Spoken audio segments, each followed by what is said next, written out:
One fine day, the Viscount and his daughter came to an important celebration.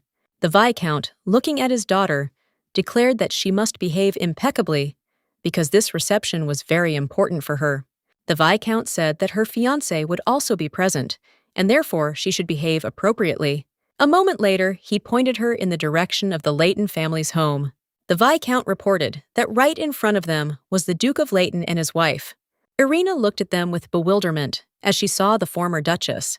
She was a noble daughter of an impoverished family, sold into a ducal house, a widow whose husband, a former duke, died soon after marriage, and she was a stepmother who was younger than the duke. At that very moment, the Viscount came closer to them and greeted the duke. He looked closely at his daughter, as she was expected to greet them in the same way. Irina bowed deeply, but she was very worried. But at that very moment, she felt unwell. The Viscount was shocked, but the lady did not know what to do, since she had been starving for several days in order to stand out at the reception. The Viscount was shocked and shouted at his daughter to bow properly immediately. Wilhelmina flew up to the lady and quickly wrapped her in a cape, but she was puzzled because she saw that the lady was very thin. Everyone present froze in shock, as they did not expect to see anything like this. Wilhelmina was shocked because she saw that the lady was lightly dressed, while she was wearing high heels and a tight corset. Wilhelmina looked closely at the girl and asked if she was eating anything. Irina could not utter a word, but she looked at the Duchess with warmth, because it reminded her of her grandmother, who also looked after her with warmth and care. Wilhelmina married into a noble family drowning in debt, and the only thing she could do was to find a job as quickly as possible and try her best to earn money. But after a while, she wondered why the debilitating feeling seemed so familiar. It was at that moment that she remembered her past life. After all, in her past life, she was a teacher at a training center and died at the age of 32, later moving to a fantasy world. At that moment, she thought that she had been reborn, which meant that she could use the knowledge from her past life, and this life would become much easier. But, unfortunately, at that moment, her family suddenly went bankrupt. As expected, it was also sold as if it were confiscated goods. Wilhelmina, I understood that in this fantasy world, the concept of human rights was barely discernible, and she could not even refuse the inheritance. But after some time, she saw a man. He stared at her for a while and said that he was taking her.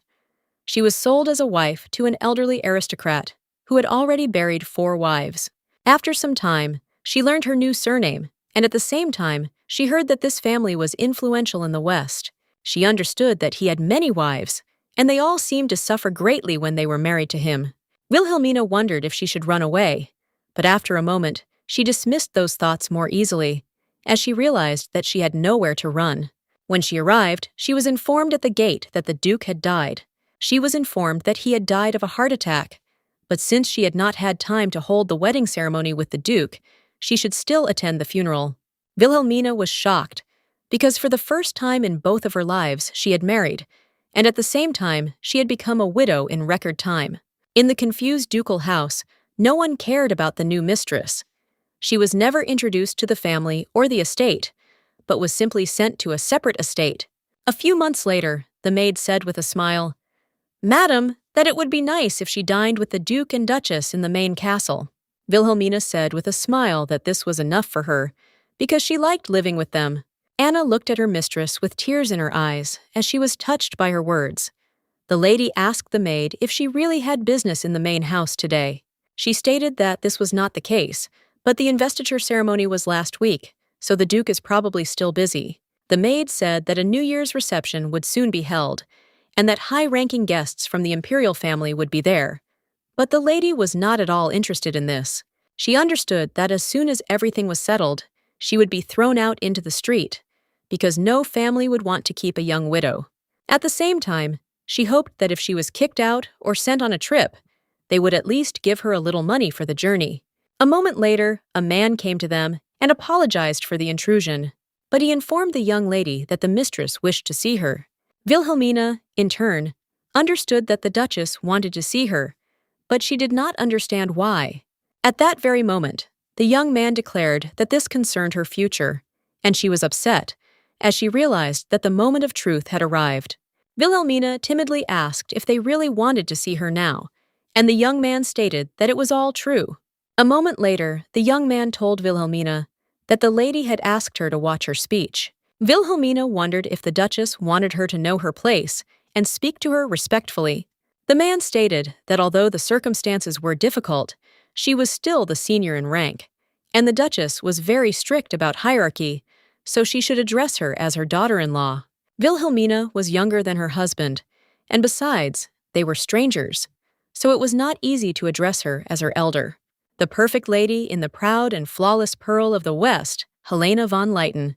Wilhelmina, in turn, looking at the Duchess, wondered whether discipline was really more important to her than pride. The Duchess looked at the lady intently and greeted her, calling her mother. The young lady looked intently at the Duchess as she bowed in a curtsy. In turn, she wondered if she was not at all awkward. At that very moment, she smiled and declared that they had met for the first time. Helena apologized for visiting so late. A moment later, Helena invited her mother to move. Wilhelmina sighed heavily, as she felt awkward playing the role of mother-in-law. But still, before her was Helena, a representative of imperial blood and the mistress of the house. The maid served them tea, but the Duchess told the maid to serve her mother first, the first one who was called the ideal lady, the woman known as a star of high society, a role model for all noble maidens, is none other than Helena. Helena sighed heavily and stated that she really hoped that her mother had chewed well all day. Wilhelmina said that it was, but she also asked the Duchess how she had chewed all this time.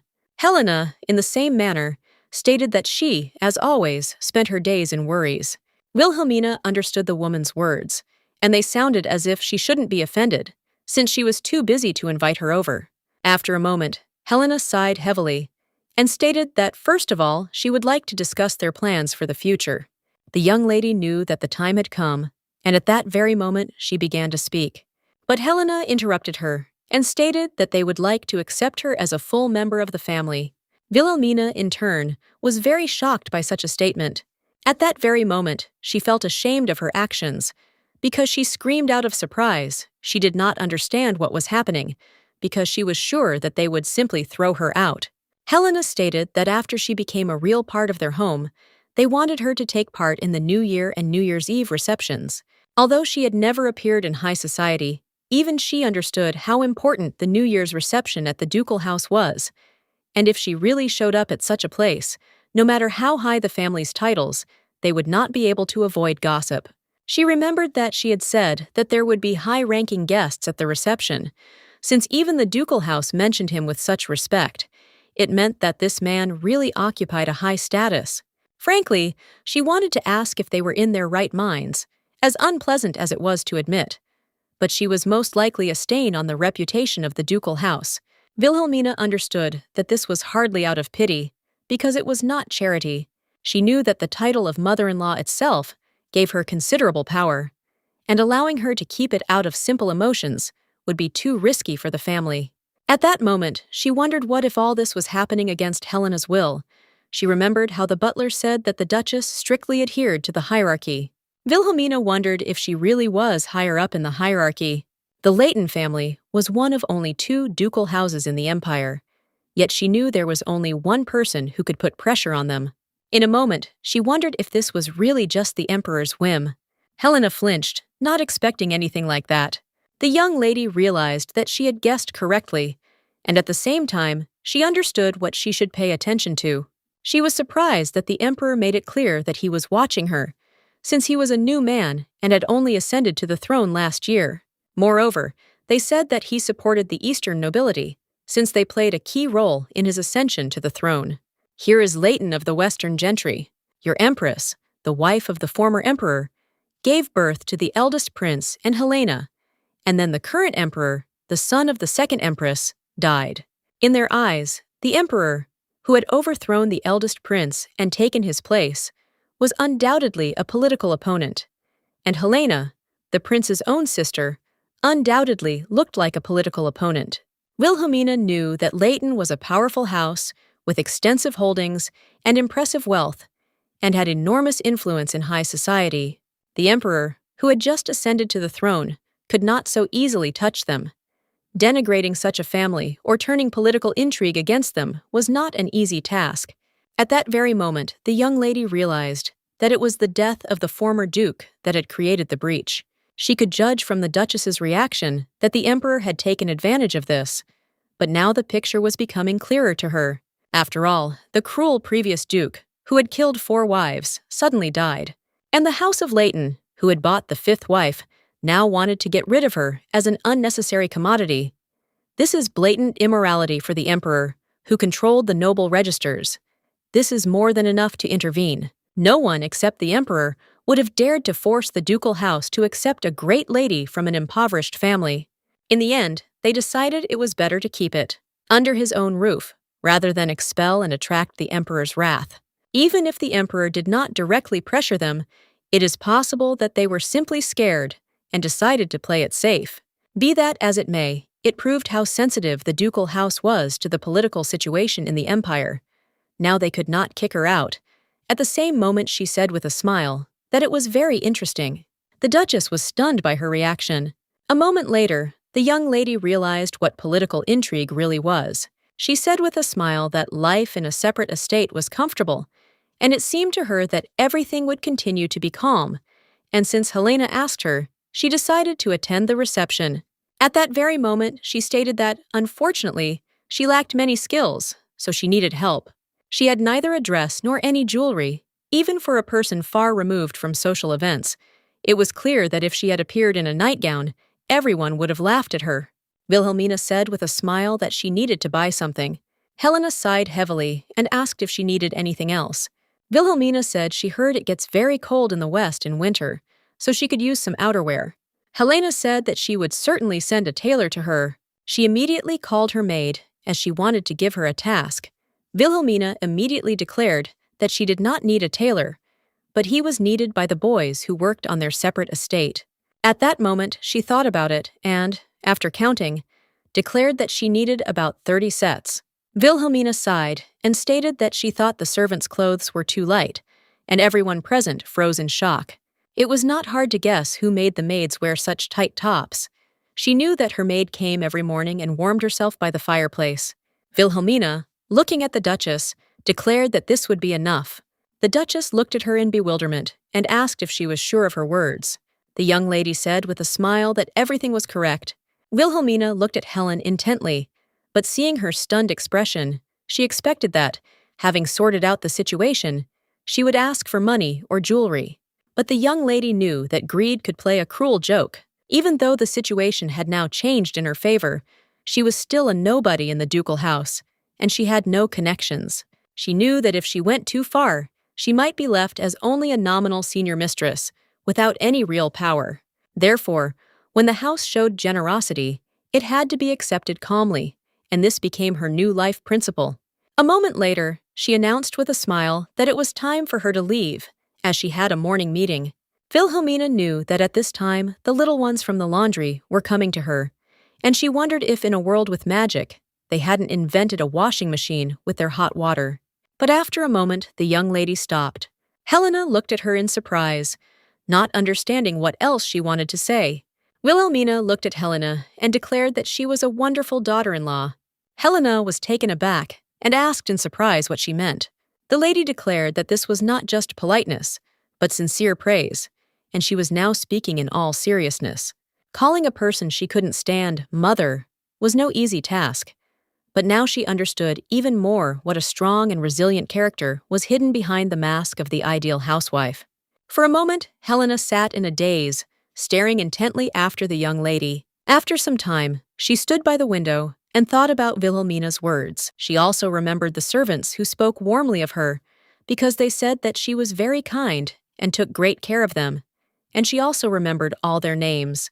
Sometimes they noticed that she spoke sharply to them, but in reality, she was very worried about them, and Helena wondered whether she was a kind woman or whether it was a mask. Helena realized that, even if she didn't try to hide it on purpose, in just a short conversation, she was able to figure out the situation in their home and the general politics. Although her background was modest, she certainly had the ability to analyze situations, and she had previously said that she studied political science at the academy. She understood that a person who understood politics could not simply be kind. She wanted to send a butler, He came from the imperial palace and was well informed about the political situation. But, on the other hand, he is too soft and fair, so in such moments you can't really rely on him. She knew she had a meeting with her children soon, but she also knew she would have to cut the meeting short. Helena looked at the children playing outside in bewilderment, but she knew she needed to tell the nurse to keep a better eye on their schedule. At the same time, the brother and sister were happily playing outside, and at the same time they wanted to see their mother as soon as possible. They hoped that she would like the flowers that they would pick for her. She closed the curtains for a moment and walked to the exit. All the while, Wilhelmina was on her mind. Specifically, what she remembered most was the moment when the girl declared that she considered her a wonderful daughter-in-law. Helena didn't understand why she suddenly came to such a conclusion when she had only seen him once. Helena, in turn, saw her gaze, which read right through her. Although she was younger than her, for this reason, she did not like the girl.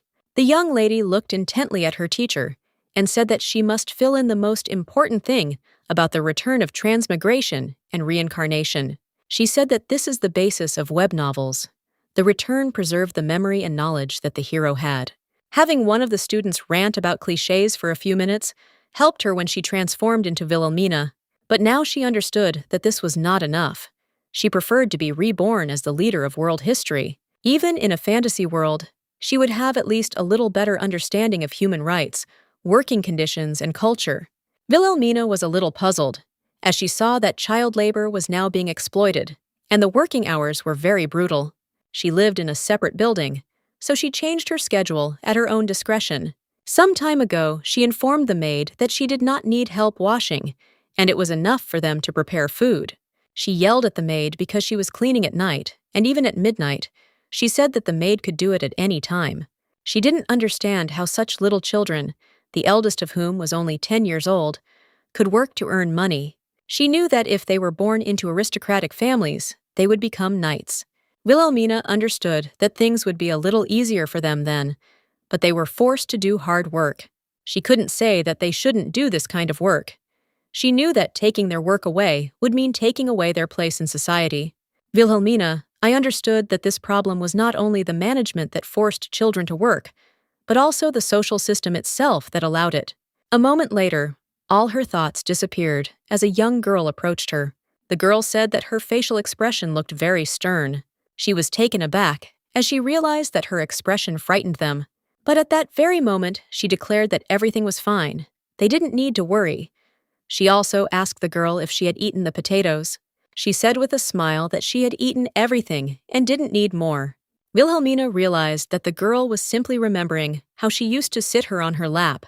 Wilhelmina asked the girl with a smile if she wanted to sit on her lap. The young lady asked with a smile if such a thing was possible, and Wilhelmina said that, of course, it was. The lady asked the eldest lady with a smile if she would really live in the estate, and Wilhelmina said with a smile that it seemed so. At that very moment, the young lady felt relieved. Wilhelmina realized that the children had also decided that she would soon be leaving the outbuilding, which was not surprising, since there had been a lot of talk behind her back. Wilhelmina understood that she should still thank the emperor. Wilhelmina looked at the girl with a smile and asked what she would do today. She said that she would go into the garden and pull out the weeds. They had grown very tough in the fall, so it took a lot of effort. She said they had a friend who was good at it, and he was great at pulling weeds, and his name was Johann. The lady sheepishly stated that the boy was running errands and doing daytime work. He had been hired as a gardener in the spring, and had had plenty of work in the summer. But now in the fall, there was almost none, and he found himself in a difficult situation. She stated that they offered him to work with them, but he didn't like it. Wilhelmina asked in surprise why he didn't like it. The girl stated that he was afraid of aristocrats, and he thought that if he suddenly made a mistake, they would immediately start hitting him on the shoulders. She said that she told him that their eldest lady was not that kind of person, but he was adamant, and he had no parents, and she was very worried about him. Wilhelmina knew what the late Duke was like, and so she understood the boy. She asked the girl if he really lived alone. She said that he lived with his younger sister. She was still very small, so he was the only one earning money, but she heard that they had nothing to eat now, and they ate porridge made from tree chicken. Wilhelmina looked closely at all the children present and asked if they were getting along well with Johann. They said that he was very strong and smart, and he helped them a lot, even if it was not his job. Wilhelmina was surprised by their words, as she understood that the boy was an authority among the children. Wilhelmina wondered if he really did a good job with all the work. After all the praise, she realized that she had to meet him, because she just needed someone to run errands for her outside business. Meanwhile, the boy worked tirelessly. After a moment, he took a short break, but looking at the beautiful building, he understood that one could not trust aristocrats. Once he made a mistake, and they started beating him because of it. He begged for forgiveness, but it was all in vain. The man was furious. He couldn't understand how the boy had dared to stain his shoes with weeds. Just because he was a mistake and didn't pull out one weed, he was beaten like a beast. He understood that if he became a servant, life would be easier, but he also knew that if he was killed, his sister would be left alone. He knew that no matter how important money was, it was not more important than life. Johann knew he should be grateful he had a job at all. A moment later, he was taken aback as he saw the silhouette of a woman. He looked at the beautiful lady with bewilderment, as he did not know who she was. He saw that it was not the middle of winter, and she was wrapped not in a blanket, but in some kind of outerwear. Johann, in turn, looked at the lady with embarrassment, since he knew that he needed to continue working, and she was sitting right where there were a lot of weeds. He came closer to her and saw that there were no servants around, and she was wearing simple clothes, so it seemed to him that she was not from the nobility. Johann apologized and said he was going to pick some weeds. The lady turned around and apologized, asking if she had been in his way. The young man bowed as he noticed that she was not an aristocrat, but the situation was still somehow strange. Wilhelmina looked closely at the boy and asked if he was Johann. Johann was taken aback and looked at the lady in surprise. Wilhelmina stated that she heard about him from Marina. He looked at her in surprise, as he did not expect to hear something like that. She said with a smile that she had heard he was very good at pulling weeds, but the boy was taken aback and said that it was true. She smiled and said that she also heard that he was a smart and very kind older brother, which is why everyone was drawn to him. Johann looked at her with bewilderment, as he did not understand what was happening at all, whether she was praising him or not. At that moment, he was taken aback, as she sat down next to him. Johann froze for a moment as he smelled a pleasant scent coming from the lady. He understood that this was not the intrusive perfume that aristocrats usually used, but a sweet aroma of oils and medicinal herbs. It seemed to him that he had smelled a similar smell somewhere before, and she asked with a smile if he liked potatoes. At that very moment, the lady presented him with some potatoes, and she said with a smile that these were, of course, not spring potatoes, but they were quite tasty. He was taken aback as he smelled the aroma of a wonderful dish. He realized that this was the same aroma as when his grandmother and mother were alive. The smell when they boiled herbs, when they baked bread. He felt a warm and pleasant feeling from the young lady, as well as a familiar smell. She smiled and said that she would help him peel the potatoes. After some time, she recalled their pleasant conversation. Although he was wary, they became a little closer. Wilhelmina knew that she had not managed to fully win his trust, even though she was a teacher at the academy. But she was still glad when he asked if he could come to see her again. Wilhelmina smiled and stated that he could do it, since she had been in a similar place every morning. She said she would bring him more baked potatoes, and these words warmed his soul. Wilhelmina recalled their conversation with a smile, as she saw that he was very smart. She knew almost nothing about what was going on outside the castle walls, so she wanted to hire him to gather information. She understood that since she had become the mistress, she should be aware of the affairs of the estate, and at the same time, she could give him a good side job. She looked forward to their next meeting, but a moment later, all her thoughts disappeared as she noticed a young man walking towards her. Wilhelmina looked at the butler from the main castle with bewilderment. She did not understand what he needed on her territory. A moment later, he came up to her and asked if she was okay. She was surprised and said that she was okay, but asked what happened. He stated that he had a message from the lady, and that he had come to her on her behalf. Wilhelmina, looking at the young man, assumed that Helena was very busy. He said that it was so, and asked her to understand and forgive her generously. She understood that Helena did not want to discuss trivial matters personally. She maintained the proprieties of a daughter-in-law, but had no intention of becoming closer. However, one could consider that she showed some courtesy. The young man announced that a small reception would be held in honor of the governor's services a week later. Helena was unable to attend due to a call to the capital. Wilhelmina asked if they really wanted her to go to the reception in the Duchess's place. The butler stated that she had recommended her, in the hope that Wilhelmina would become accustomed to Western high society.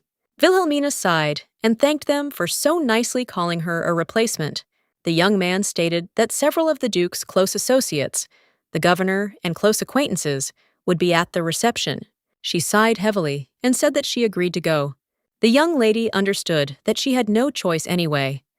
She understood that this was a formal recommendation, but if she refused, there would be consequences. At least she was simply standing in for the Duchess, and that would be enough, so she could consider herself lucky.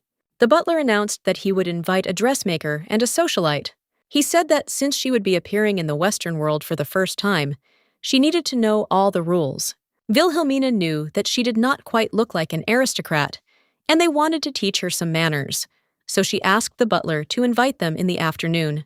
He asked her in surprise why she decided that. The young lady smiled and said that it was simple. Because she wanted to sleep in the morning. She had enough studying in the morning, so she wanted to get enough sleep. He was a little surprised, but still agreed with her. After some time, the young lady met Madame. After some time, the lady saw Viscountess Roland. She was the best mentor who raised many young ladies. The lady looked intently at her new mentor, as she understood that her studies would soon begin.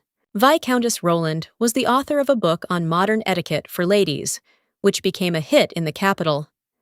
After her husband's death, she did not continue the family line, but voluntarily took up teaching etiquette, educating many ladies. Viscountess Roland taught her young student how to maintain proper posture with the utmost warmth and restraint. At some points, the Viscountess corrected the young lady. She also taught her table manners.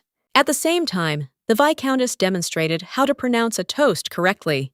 After some time, the young lady fell into bed with a thud.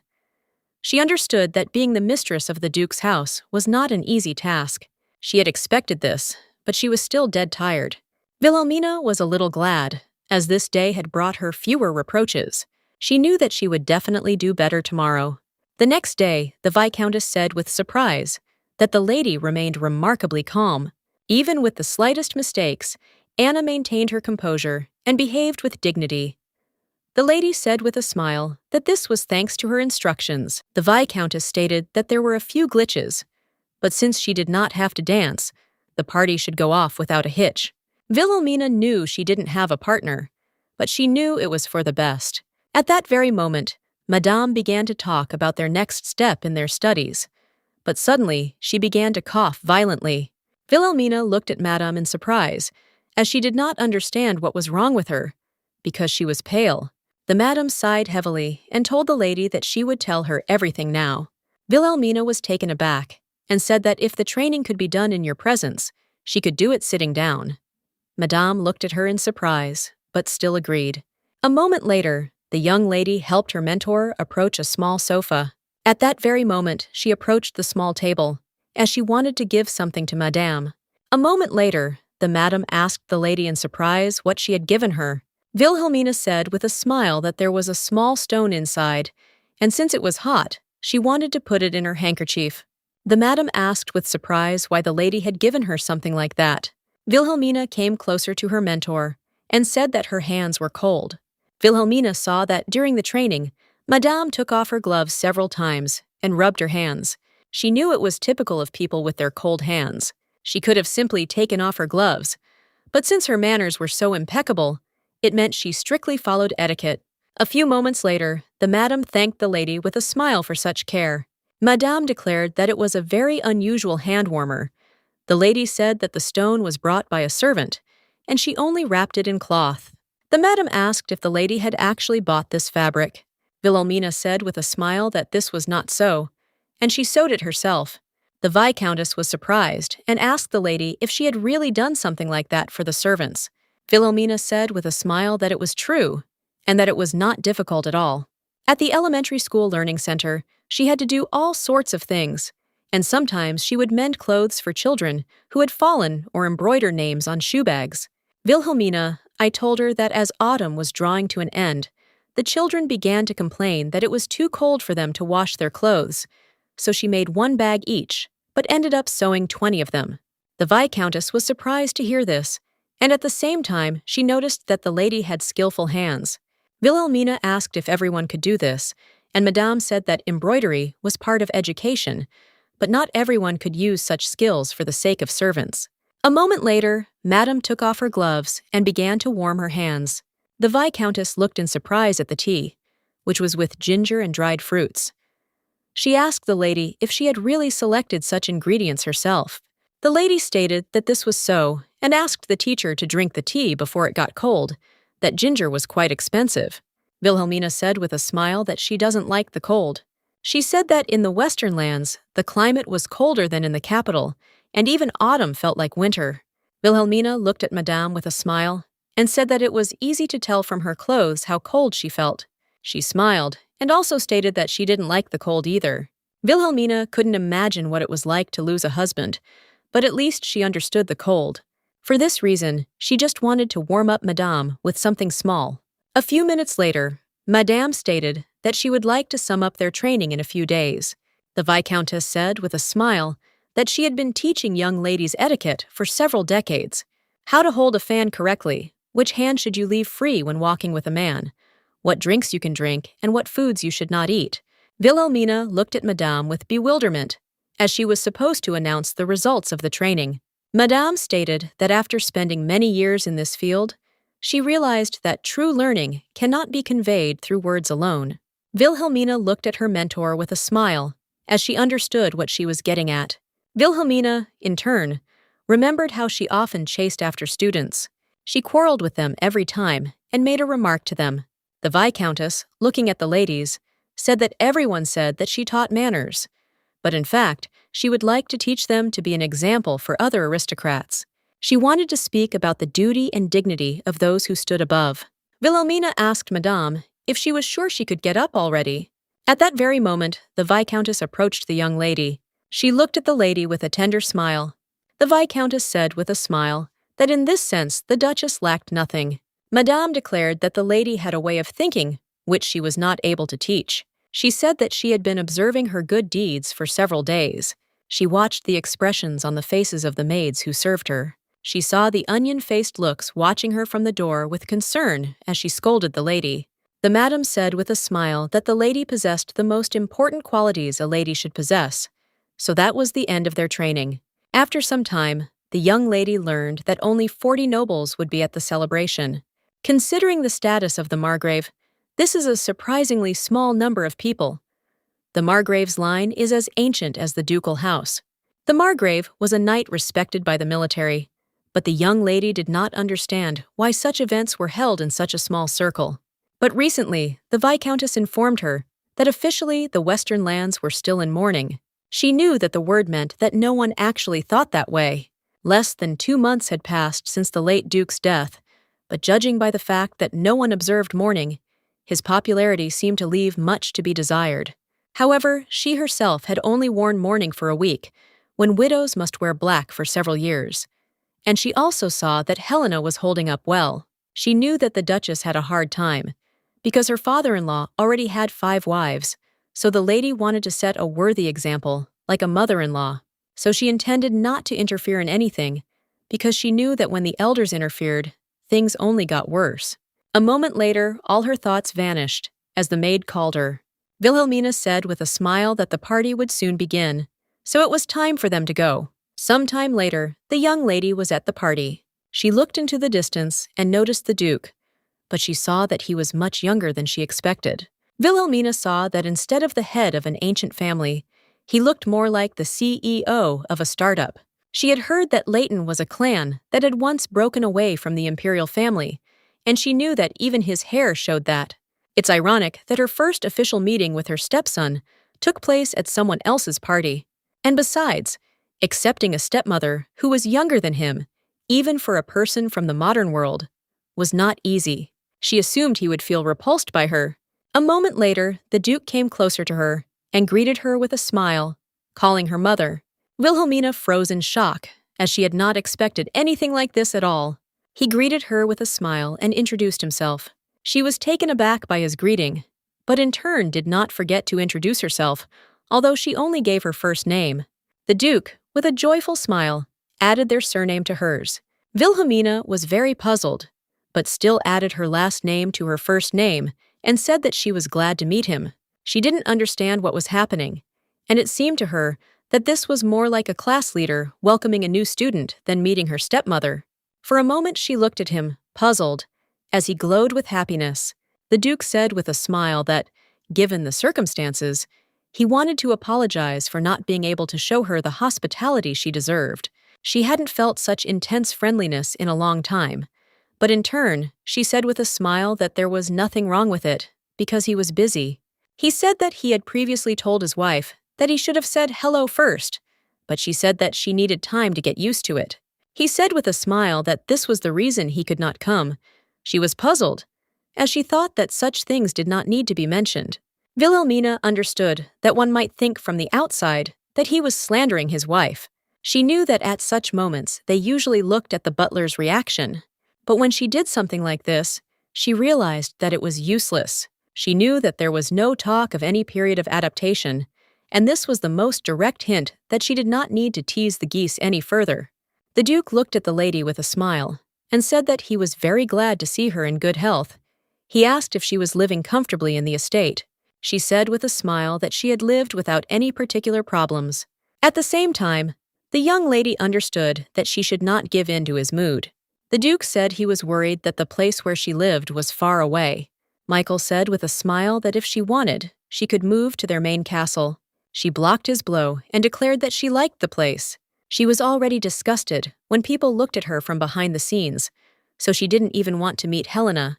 She understood that if she moved to the main castle, they would have a new series of battles, mother-in-law and daughter-in-law.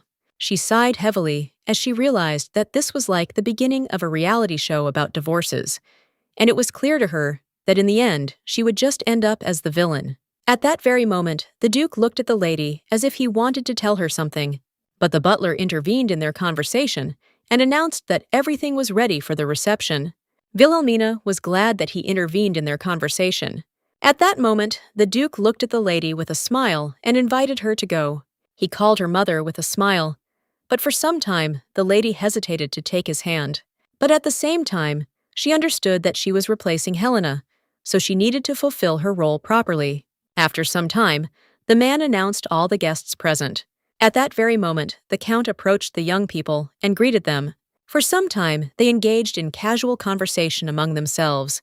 Wilhelmina understood that most likely, she would have to just stand there like a mannequin and repeat the same phrases over and over again. She assumed that everyone was talking behind her back. Without looking at the situation in the hall, the young man continued to announce the guests. Wilhelmina, looking at everyone present, noticed that the aristocrats were no different from ordinary people. A moment later, the Viscount entered the hall with his daughter. Wilhelmina was glad that the last nobleman had finally entered, and she noticed that he had come with his daughter.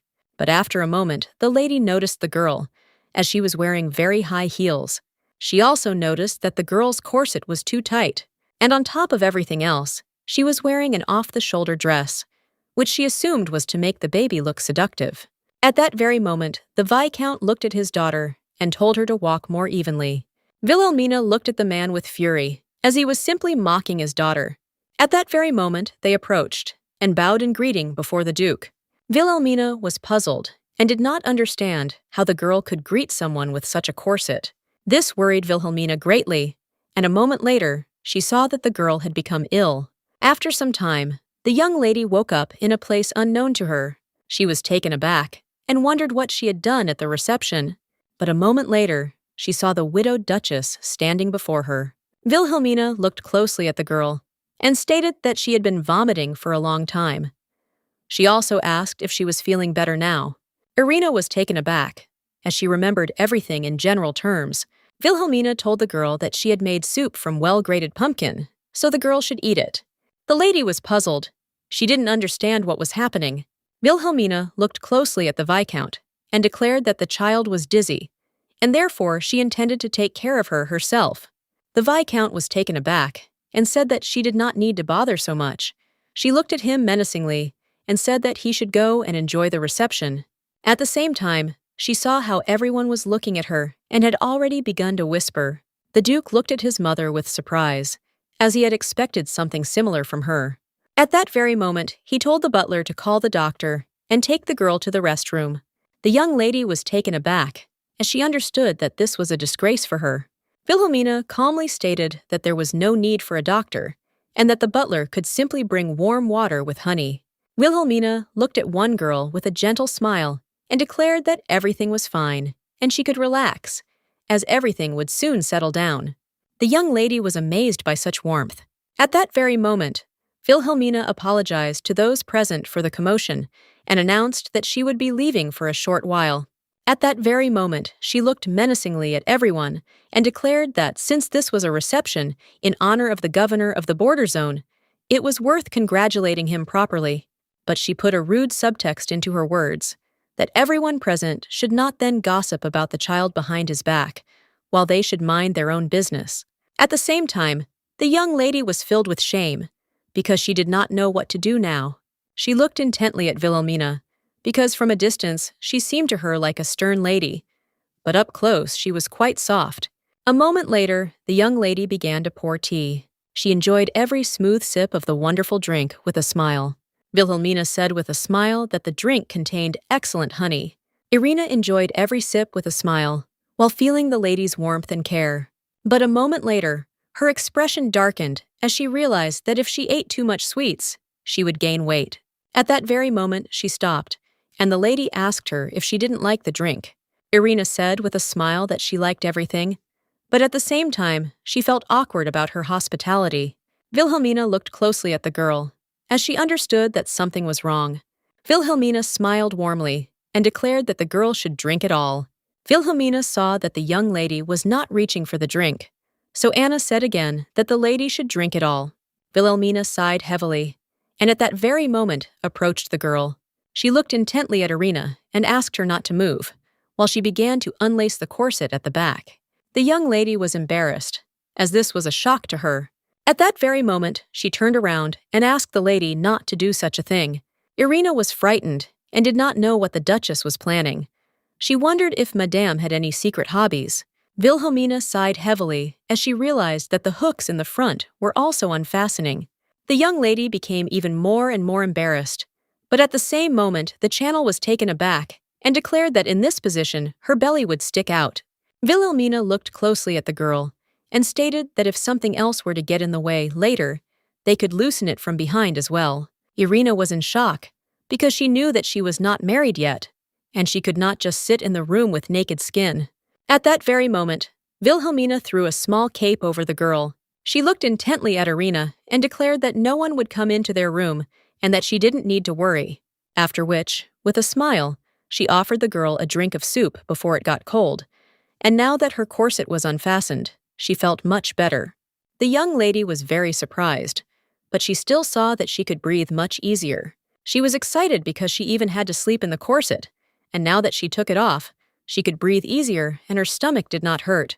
Irina sadly stated that the corset could not be unfastened, because she had been told that until she got married, it had to be worn to keep her waist thin. Wilhelmina declared about the girl that if she broke it off just a little, nothing would happen. Irina understood that if she drank the soup, she might gain weight. But at that very moment, the young lady said with a smile that she would not gain weight, so she did not need to worry. Irina wanted to object and ask why Wilhelmina behaved this way towards her, but she could not utter a word. So without further ado, she began to crucify the drink. At that very moment, she looked at Madame with a tender smile, as she was pleased with such care. Wilhelmina looked closely at one girl and stated that she did not want to give unnecessary advice, but she still should change her corset to a looser one. At that very moment, Irina declared that this was the most popular model. Wilhelmina sternly told the girl that she would not become beautiful simply by cutting off everything that others did. Wilhelmina asked Irina, noticed Lita, how she looked now. Irina looked at herself in surprise. At that very moment, she was taken aback because she realized that the makeup on her chest had come off. She apologized and said that she would quickly fix everything. Wilhelmina said that it was not at all a matter of her having everything whitewashed. She asked the girl if she had a stomach ache. The young lady sheepishly stated that she was not in any pain. Wilhelmina told Irina that she was lying, and if she wore a corset every day, she probably became constipated. The young lady was shocked, as she knew that such things were not said out loud by ladies. Wilhelmina asked if she was ashamed, and she also asked menacingly if she was ashamed that she almost threw up at the reception, where everyone was looking at her. At that moment, the young lady's face sank, as she could not answer. Wilhelmina sighed heavily, because she understood that she wanted to be more beautiful than everyone else, but she couldn't sacrifice her health for this. Irina, embarrassed and timid, stated that her father had said that she needed to be even slimmer. Wilhelmina asked the girl if she was really going to marry her father, and shouted that she would marry her fiancé. Wilhelmina asked if he really couldn't stand the bride anymore. Irina shouted that her fiancé hadn't said anything like that. Wilhelmina was glad that at least her fiancé was a completely reasonable person, because Irina was supposed to live with him, so she did not understand why she was tormenting herself. At that very moment, the young lady shouted that the studio did not have a size larger than this dress. With tears in her eyes, she said that even though she was plump, she managed to eat cake at the debutante ball. Wilhelmina looked menacingly at the girl, as she realized that someone had said something to her. Irina was taken aback and stated that she had been told that she was just a provincial noblewoman, who, however, was not embarrassed to eat a lot at her own ball. After their words, she felt sick every night because of the tightly tightened corset. As soon as she walked in high shoes, her feet began to hurt, and she really wanted to erase the memories that were given to her at the ball. She knew it sounded childish, but because of one evil rumor, she was now almost embarrassed at the reception. Wilhelmina looked closely at the girl and asked if it had been hard for her. She wanted to know if this was the reason Irina didn't want to drink the soup. Irina said that it was so, and even if she ate when she was hungry, the food looked disgusting. Wilhelmina said it wasn't disgusting, and she didn't think it was strange or ugly. She knew the food wasn't a mistake. Irina understood this, but still others said different words. Wilhelmina looked at the girl tenderly and stated that they were alone in the room. She looked at her intently and declared that no one would know what they talked about. Wilhelmina told the girl that if she eats something tasty without harming her health and smiles at the same time, it will not harm her at all. She said that a girl should not think that food is disgusting. Wilhelmina tenderly wiped away the young lady's tears and declared that she could eat in peace and that it would be their little secret. A moment later, Irina smiled and said words of gratitude to Madame. Wilhelmina looked at the girl with a satisfied smile, as she was glad about her change. Wilhelmina looked closely at the lady, as she understood that relationships between people of the same age were not an easy thing. Teenage relationships carried a weight different from adult life, and one moment of difference could turn into a lifelong nightmare for a child. She knew from experience that trying to rush into the souls of such children would not bring any benefit. After all, she was an adult and could not really interfere with the community in which the lady lived. A moment later, Irina was taken aback, as she realized that her corset was not fastened. Wilhelmina noticed that it was already late, and the reception should have ended. Irina looked at the lady with a smile and declared that she was a match. Wilhelmina sighed heavily, as in the end, she did not return to the hall as she had planned, although she understood that she would have to listen to reproaches from her daughter-in-law. A moment later, she handed the young lady honey and herbs that aided digestion. Irina thanked her with a smile for this and asked if she could come to her again. Irina wanted to come to her not for a reception, but as a visit. She shyly asked if they could see each other in person again. Wilhelmina, in turn, did not know whether she had the right to invite guests. She understood that there was a lot of gossip about her among the nobility, but a moment later, she remembered how she had told the viscountesses that in society it was customary to organize various gatherings, and she could also do something like that.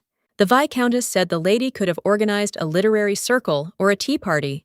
Wilhelmina sighed heavily, as she was not particularly fond of reading. Madame said that in reality reading was not necessary, since the purpose of such meetings was to establish connections. She asked in surprise if this was really a way to make friends. The madam looked at the lady intently and stated that she needed to secure the support of her allies. Wilhelmina knew that high society was also part of the human world, and in other words, it was just another battlefield drowning in mud. A moment later, she told the girl that she didn't know when exactly, but she was going to hold literary circles regularly. With shining eyes, she asked Madame if she would also invite her to the circle. She joyfully shouted that she simply couldn't believe that she would become the first member of the circle. She said with a smile that she was very glad about this, and therefore thanked the lady. Wilhelmina, looking at Irina, declared that she had not gone to the reception, and if she told her father that she had insisted on it, he would understand. Irina smiled and said that Madame had helped her, so she would tell her father how everything really happened. She knew that the lady had only momentarily cared for the girl, who was almost sick. After some time, the young lady watched the girl closely. She saw that Irina was worried about her father. Then she realized that her father was not such a bad person, although she was angry with him because he allowed his daughter to reach such a state. Wilhelmina was a little puzzled, as she sometimes didn't understand family relationships in this world. After some time, she returned to the hall. Wilhelmina called the boy and asked where the Duke was now. The boy stated that the Duke had gone into the courtyard with the guests, and they were drinking there. She realized that the second part of the feast took place in the garden of the Duke's house, and she understood that they drank under the moon and felt carefree. She understood that the governor had already arrived, and she needed to greet him. After some time, the young lady regretted that she had sent the servant, as she did not really know the ducal estate, and she had the impression that she had been wandering for a long time. But at that very moment, she noticed a beautiful lake. She wanted to take a little walk before the meeting, but at that very moment, she noticed that someone had already arrived before her. Looking closer, she saw a large man. Judging by his build, it was clear that he was a warrior, even despite his festive attire. She knew that Irina and her father were the last guests, and she had not seen such a person at the reception. At that very moment, the young lady assumed that the person in front of her was the governor. She wanted to say hello to him, but after a moment, she noticed that there was someone else next to him. The tree was hiding the young man, so she couldn't see him. It seemed to her that he appeared out of nowhere. She noticed the unusual clothing, as well as the unusual pattern on the fabric, and she assumed that this outfit was of Eastern origin. At the same time, the young lady wondered who it could be. She wanted to know the person who communicated with the governor. The man asked his companion if he wanted to meet the man, as he had been waiting for this for a long time. But the young man said that now was not the time. The young lady was puzzled because she had accidentally overheard someone else's conversation, and she didn't know what to do. The man wanted to know when the time would come, and so he asked his companion if he still didn't want to meet because of that strange collection of rumors. The young man said that it was not so. The man said that the most terrible people are those who are fixated on one thing. He was puzzled by the collection of poems, because he bought it and realized after reading it that it was written by a complete layman in love. The young lady was surprised that they were talking about this topic, since the topic was certainly a bit unusual for two healthy men to discuss. She understood that simply leaving, pretending that she had not heard anything, was also not an option, since she had business with the Margrave. The man stated that from the very beginning, all the chaos happened because of one thing. The young man stated that he had already said several times that he did not want to get closer in this way. She understood that before the conversation ended, it would be better for her to leave. But to her regret, she stepped on a twig and thus exposed herself. At that very moment, the men looked away warily. Wilhelmina instantly found herself in the men's sight. At that very moment, the Count greeted the Duchess and introduced himself. She realized that she had unintentionally interrupted their conversation, so she had no other choice. At that very moment, she greeted the Count. She saw before her the famous border ruler of the West and the idol of swordsmen.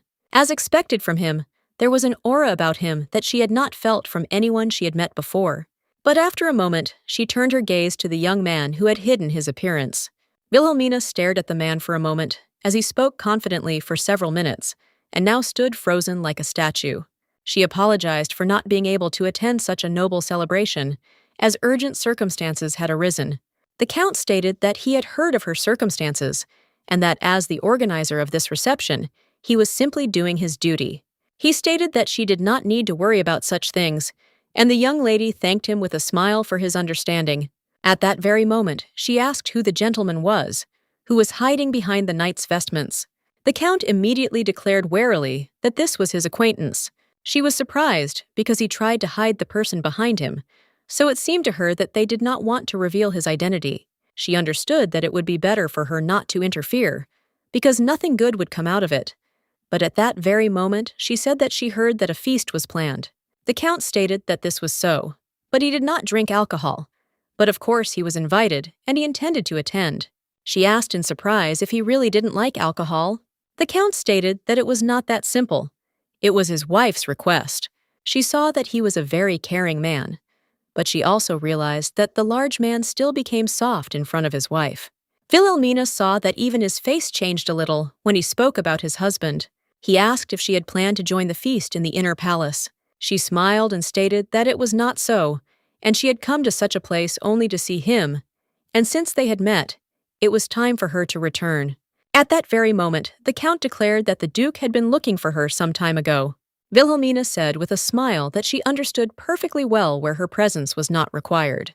She knew that this dinner was most likely just a meeting with the closest people, and the hostess of the house should participate in it, but the count was surprised by her words. But at that very moment, he declared that he understood her. Wilhelmina looked at the count in surprise, as he was angry about something. She didn't understand what was happening, and looking at the young man, she noticed that the atmosphere had suddenly changed. At that very moment, the count wished the young lady a pleasant evening. Coming closer, he stated that he would like to accompany her. Wilhelmina smiled and said that he need not worry, as she would call the servants on the way. At that moment she bowed and wished them a good evening. The count was taken aback and, asking for forgiveness, asked if he could ask her a question.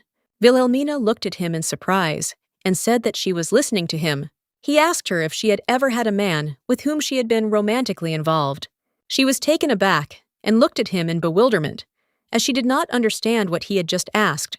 Wilhelmina thought he was a family man, but she wondered if it was just a flirtation. At that very moment, she asked for forgiveness and declared with a smile that she was not interested in married men. The count was taken aback, as he did not expect to hear such a thing.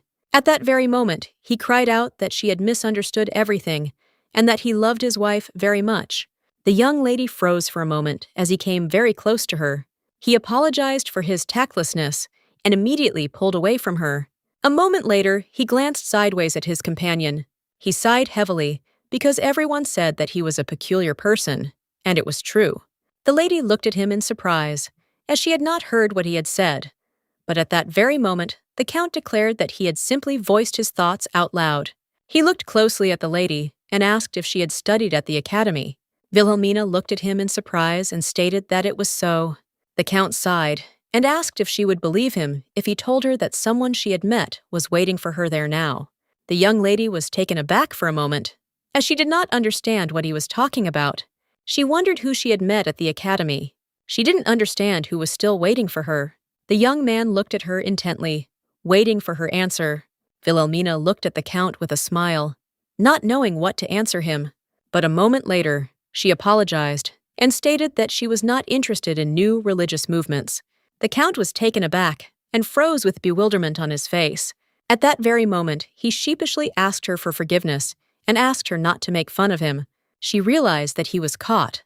But at the same moment, she declared that she had not had any romantic relationships at the academy. She had only a few close friends, but after graduation, she lost contact with them, which was not surprising, since immediately after graduation, she rushed to look for a job.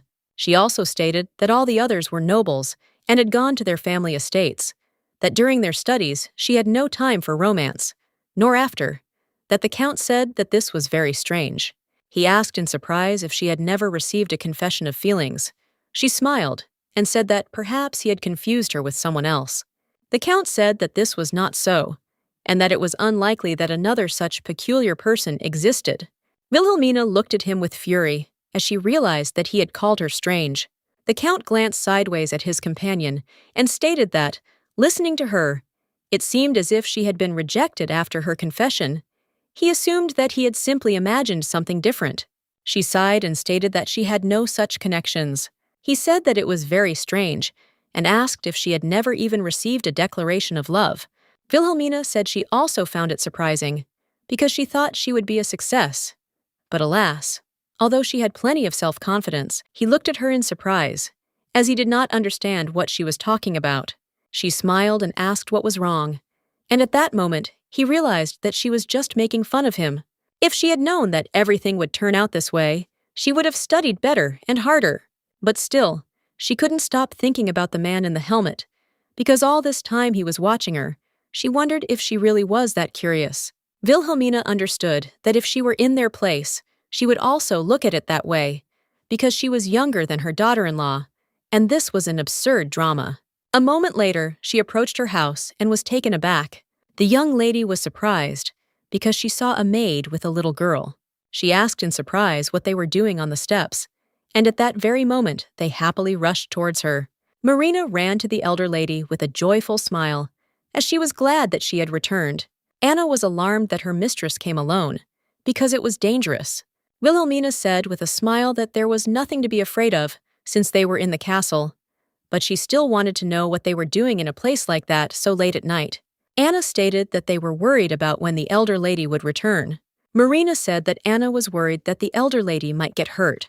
At that very moment, Anna rushed to the girl and tried to close her mouth so that she wouldn't blurt out anything unnecessary. She looked at the girl intently and asked when she had ever said anything like that. Wilhelmina looked at the maid with a smile, because she realized that she thought that the nobility might ignore her, and that was why she was very worried. She thanked Anna with a smile for her worries, but nothing happened. At that very moment, the maid breathed a sigh of relief. A moment later, they were heading back to the mansion, with the young lady remarking that the elder lady looked magnificent. She saw the beautiful dress that had been sent from the ducal mansion, but her modest powers of eloquence did not allow her to express its magnificence. She sighed heavily as she realized that Helena had actually paid attention to this.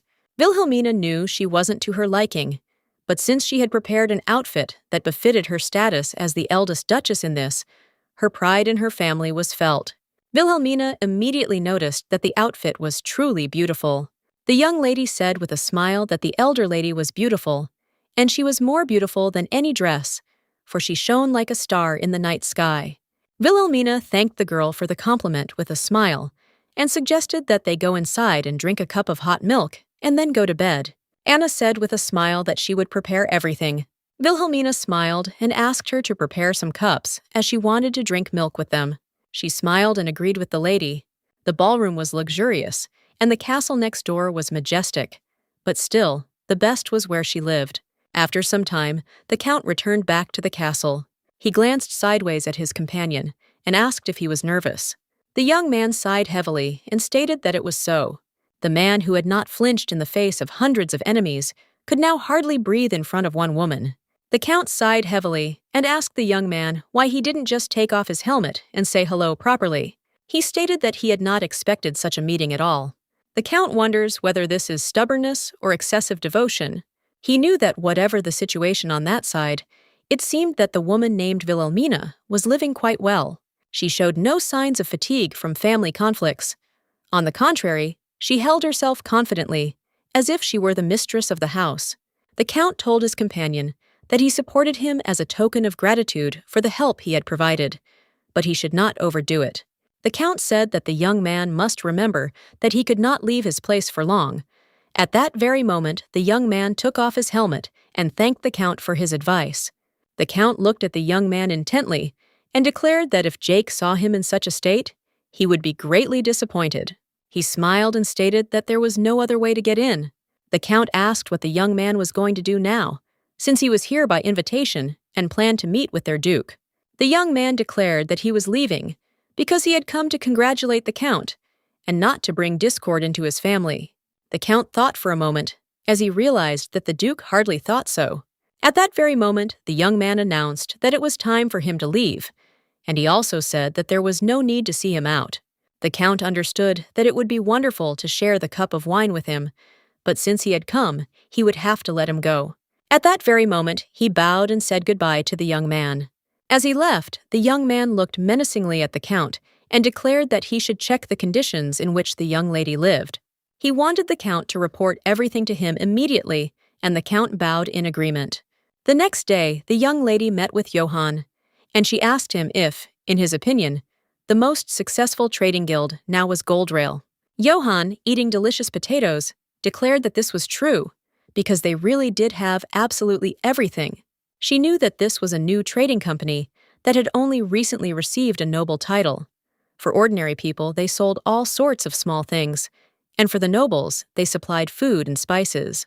She remembered how, in her past life, her student said that everything might not go according to plan after reincarnation, and she would need money.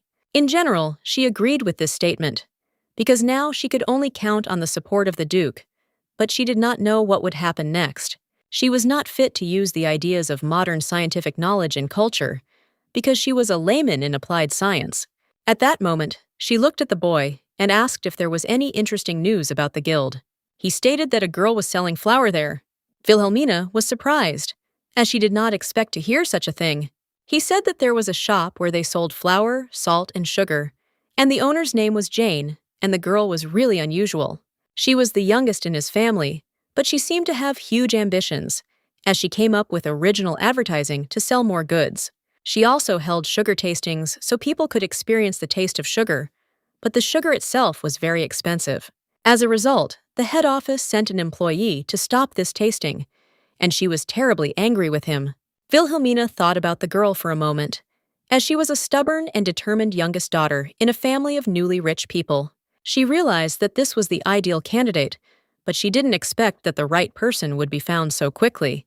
At that very moment, she stroked the boy's head with a smile, thereby praising him. Wilhelmina knew that inventing something on her own was not easy, but by combining local technologies and the conveniences of her world, a wonderful product could be created. Wilhelmina, in turn, wanted to recruit her at any cost. A moment later, she wrote a short note and asked the boy if he could give it to her. He asked in surprise if she was really planning to start a business. She knew that she needed to make connections first, but she said with a smile that she should try everything possible. He was surprised, but still wished her luck. Wilhelmina thanked him with a smile for his support and stroked his head again.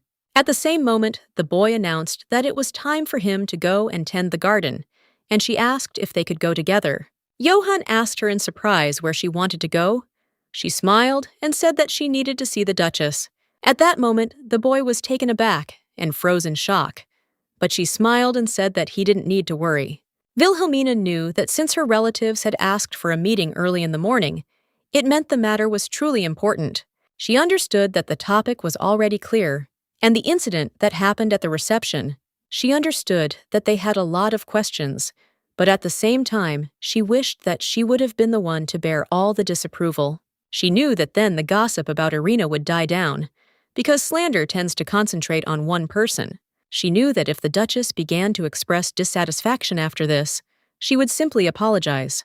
Wilhelmina entered the room and was taken aback for a moment. She looked at the spouses in surprise. At that very moment, the Duke asked Madame to sit down, but he also asked his wife to soften her expression, since they had not gathered to quarrel. The Duke said with a smile that the three of them were finally together as a family. Michael asked with a smile what kind of tea he should make her, since he intended to brew it himself. She was shocked and did not expect that the Duke would personally brew tea for the self-proclaimed hostess. She saw that even his wife looked at her as if she wanted to kill her. She looked intently at the Duke and realized that she had not been mistaken in thinking that his head was all flowers. She remembered how a student said that in such novels, the main antagonist was not a villain at all, but was one type of person that everyone tried to avoid. Looking at the Duke, she understood what her student was talking about. She saw in the Duke a truly naive simpleton, but she understood that she would not be able to avoid the most unpleasant character. When she first saw the Duke at a festive reception, she thought he was only pretending to be a simpleton, but now she was sure that he was like that on his own. Wilhelmina was puzzled, as he did not understand the hints at all, was overly optimistic and irritated to the point of correctness. She saw that he didn't even realize how stupid he looked from his wife's side when he took his mother-in-law's side, and for her, this situation was extremely awkward. Wilhelmina said with a smile that she would like to talk a little. The Duke smiled and said that they had something to talk about. She did not want to talk to him, but wanted to talk to Helena. At that very moment, he announced with a smile that they were going to move to a separate wing. She was shocked and begged him to stop, as she did not want him to provoke his wife even more. Wilhelmina said that there was no need to go to the separate wing, because there were too many curious eyes there. She could have come herself. The Duke asked with a smile if this was true. She sighed heavily, but said nothing. At that very moment, she looked at the Duchess, as she noticed that her face had thawed. At least a little. Wilhelmina realized that the lady was making it clear that there was no need to observe formalities. Wilhelmina said that if it wasn't urgent, they could just write a letter, as they had a lot to worry about. The Duke said with a smile that they were one family and could not limit themselves to correspondence. He asked how about Togo, so that once a week, sadness. The young lady was shocked. She saw that he was up to his tricks again, but she didn't want anything like that. Helena asked her husband to slow down a bit, saying that she would like to talk to her mother about the recent reception. The Duke understood everything, and at that very moment, asked whether he should go out. He wanted them to talk calmly. But Helena did not answer him, and a moment later turned to her mother, for she had heard of the lady from the Viscount's family. Wilhelmina sighed heavily, as she had expected the conversation to be on a similar topic. At the same moment, she declared that it was just a small confusion. Helena understood this, but because of her, the lady did not attend the festive reception held in honor of the Count. Wilhelmina waited until the moment of exit, but in the end, she was not even able to properly congratulate the Count, so in fact, it can be considered that she really did not come. Helena looked at the lady intently, collecting her thoughts. A moment later, she handed her a small letter, and the lady saw that it was unopened. Helena stated that it was a letter of thanks from the lady and the Viscount's family. She realized that they had not read the contents, because usually such letters were checked. Helena stated that the lady acted wisely, because for Irina this was her first public appearance after her debut ball, and if she had made a mistake at the celebration, it would have been a stain on her reputation. Helena looked menacingly at the lady and declared that the mistress of the ducal house did not show up for the reception, which could also be called a sad circumstance. The Duke would have started to say something, but Wilhelmina stopped him and stated that Helena had not finished speaking yet. At that very moment, Helena said that she would like to ask her to take care of the preparations for the next appointment. Wilhelmina looked at her in surprise, as she had not expected anything like this at all. Helena stated that they were talking about a reception that was being organized in honor of the border knights and soldiers of the Margrave. After all, the recent celebration had been arranged specifically for him, but the next one would be dedicated to his troops, and she realized that her absence from the reception could be seen as disrespect for the troops. She understood that Helena wanted to give her a chance to fix it. They wanted to throw dust in her eyes and stop the gossip in society. The lady understood that it would be difficult to refuse something like this. At the same time, Helena looked at her intently, waiting for an answer. After a moment, she smiled and said that she would take care of it. She knew that she had to fix the situation, since she had caused everyone inconvenience. Helena said that the location and budget had already been decided, so she intended to inform her about the dates. Wilhelmina sighed heavily and agreed with her. At that very moment, the Duke, with a radiant smile, asked if they would like to have tea. He smiled and said that he would order refreshments for tea. Wilhelmina was furious and wanted him to stop. At that very moment, Helena announced that she had prepared a herbal tea that would be useful for colds. Helena asked her mother to have tea with them before leaving. At that very moment, the Duke asked his wife to leave all her worries behind, as he himself would like to look after them. Wilhelmina looked at the Duke in surprise, as she did not understand how he managed to run the house with such a character. She understood that even if Helena was a genius, Michael was still the official head of the family. Looking at his open, carefree face, one became worried about the future of the family, because it seemed that he never seriously worried about anything. She recalled how her student used to say that the simpleton was usually a cool character, but the simpleton was a burden and an optimist who got in everyone's way. She knew that his character had a reason, because he was popular among the servants. A moment later, they heard a knock on the door. The butler apologized for interrupting their conversation, but a letter had arrived that he needed to read.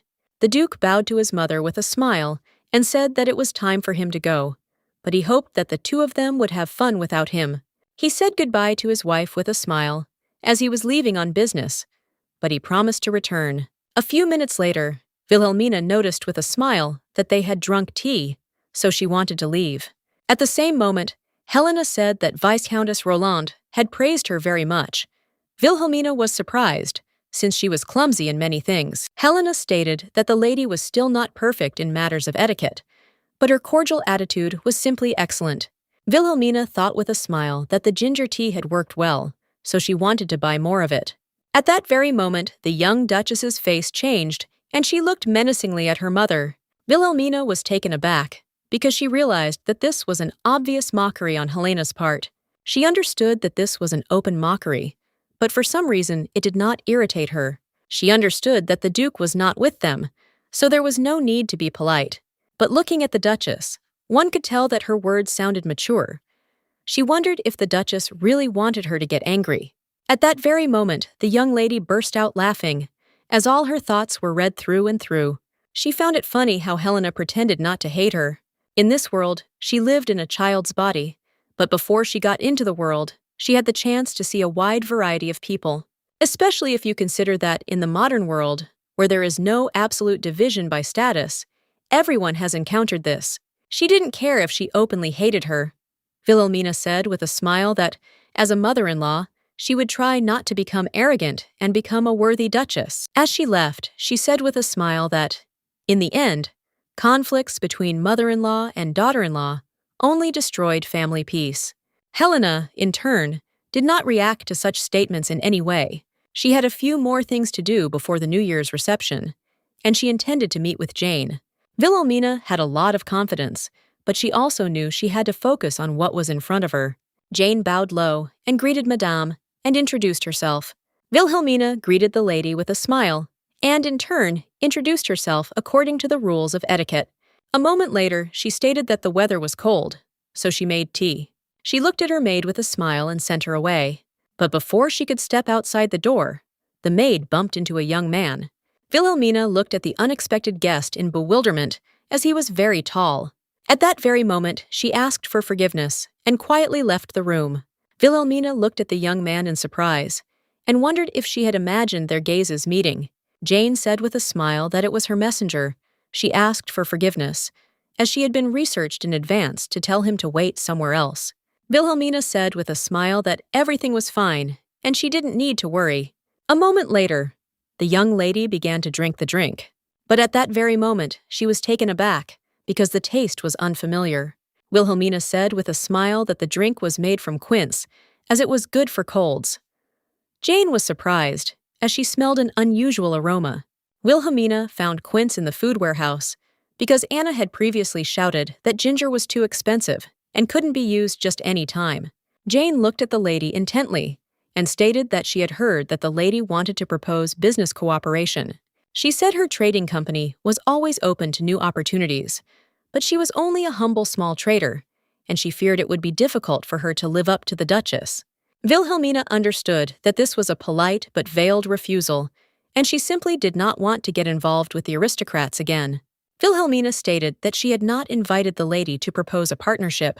She smiled and said that she would like to invest in her business.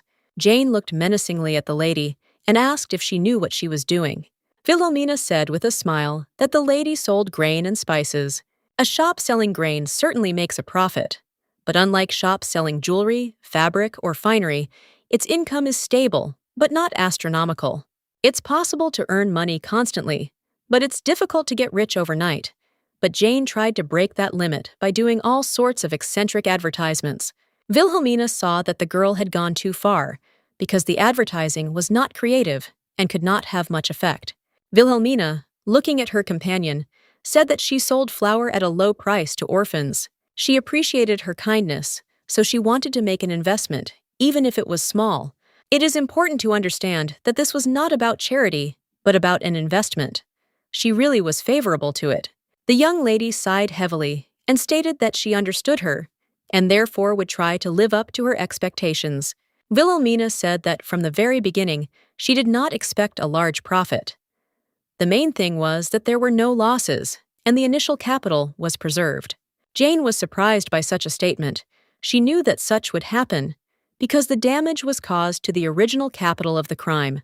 Wilhelmina asked in surprise if such investor-friendly laws existed. A moment later, Jane explained everything to the young lady. When a merchant received an investment from a nobleman, he signed a receipt guaranteeing the safety of the initial capital. If he were to damage these funds, he would not only be sentenced to imprisonment, but the principle of collective responsibility would also apply, with the debt falling even on his descendants. His property was confiscated, his entire family was sent to prison, and he himself was forced to work as a convict for the rest of his life with a brand on his name. Wilhelmina wondered if this wasn't too restrictive on financing, since the initial capital couldn't be touched.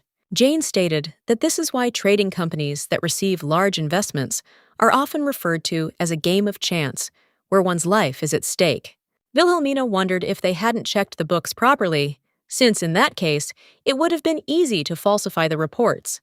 Jane asked in surprise what falsification of accounting statements was. Wilhelmina said with a smile that this was when the trading house falsified financial figures to gain profit.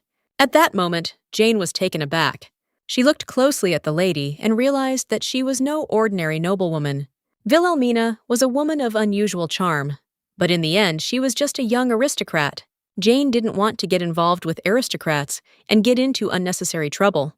She just wanted to play along with the aristocrat and get away with it.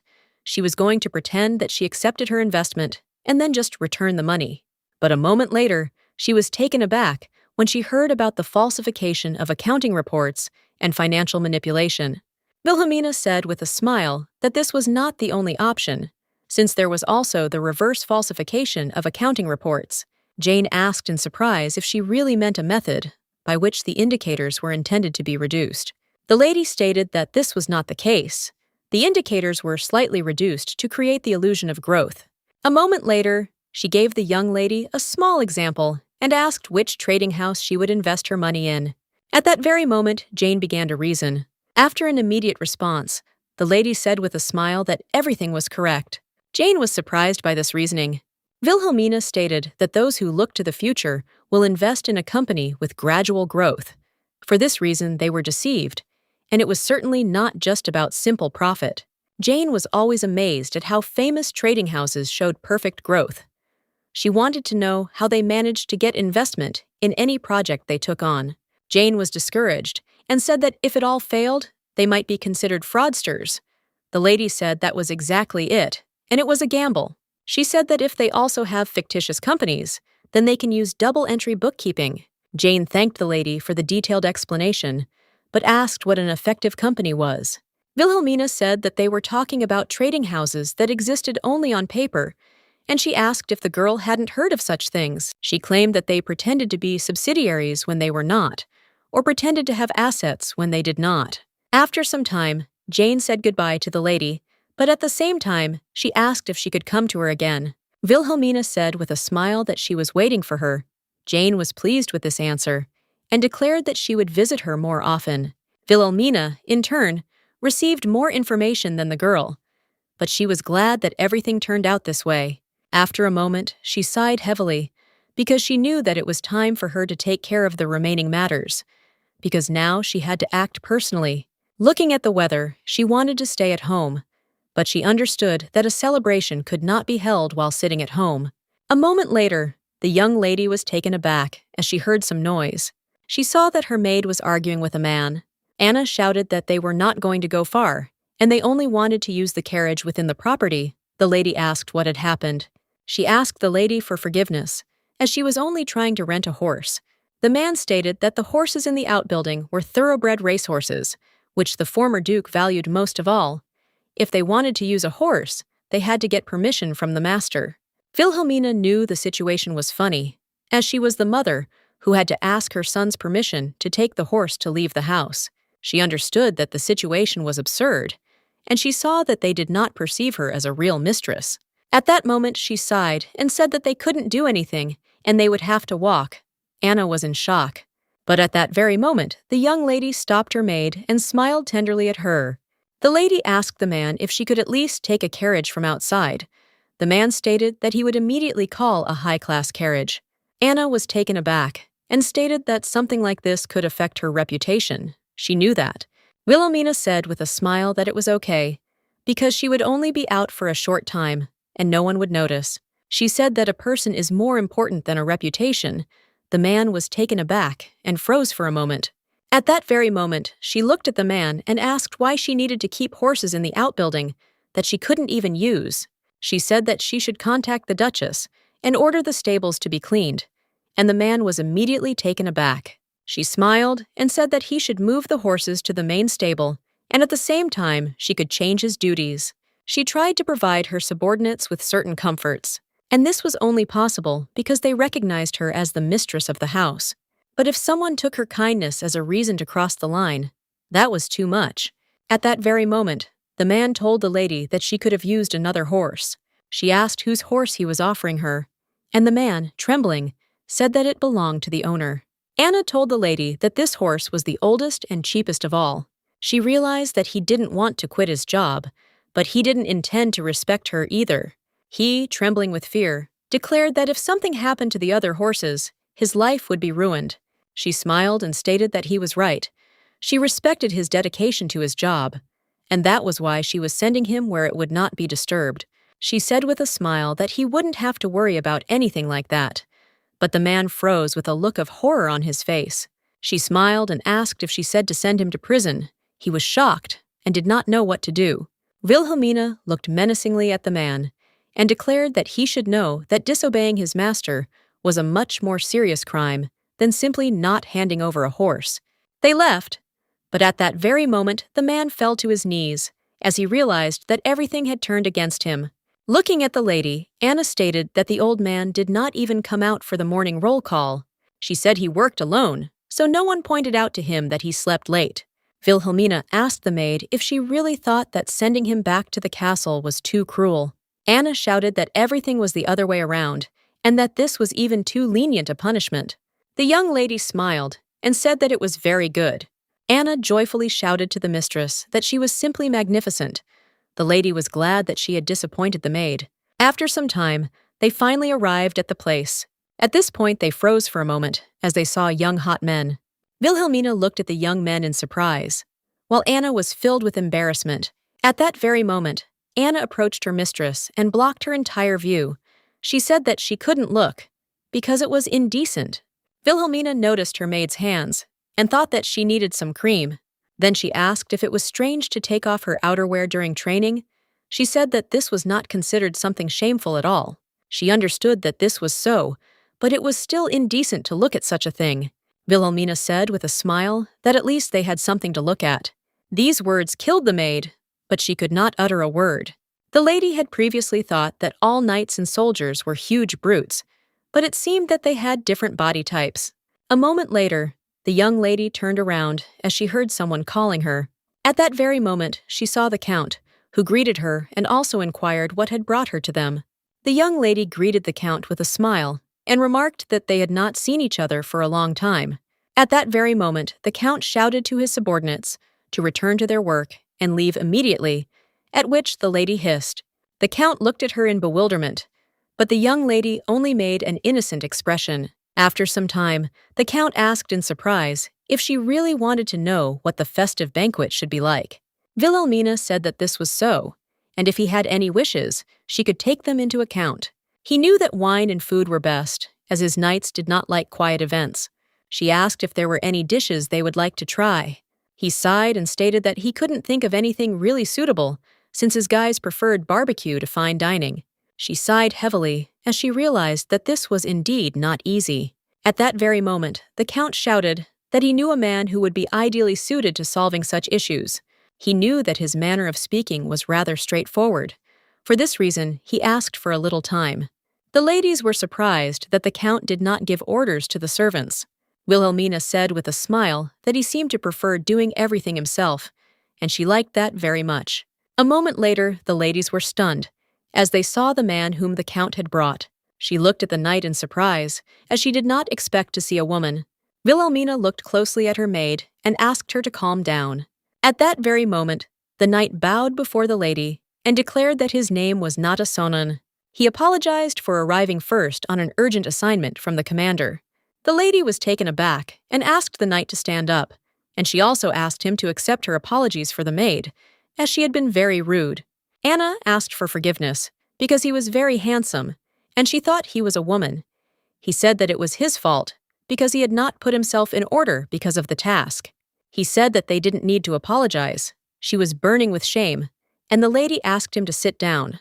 At that very moment, Nada declared that he was not a man, and if one could say so, he had no gender. She looked at him in surprise and asked if that meant he was asexual. Nada said with a smile that this was true, because he was a fairy.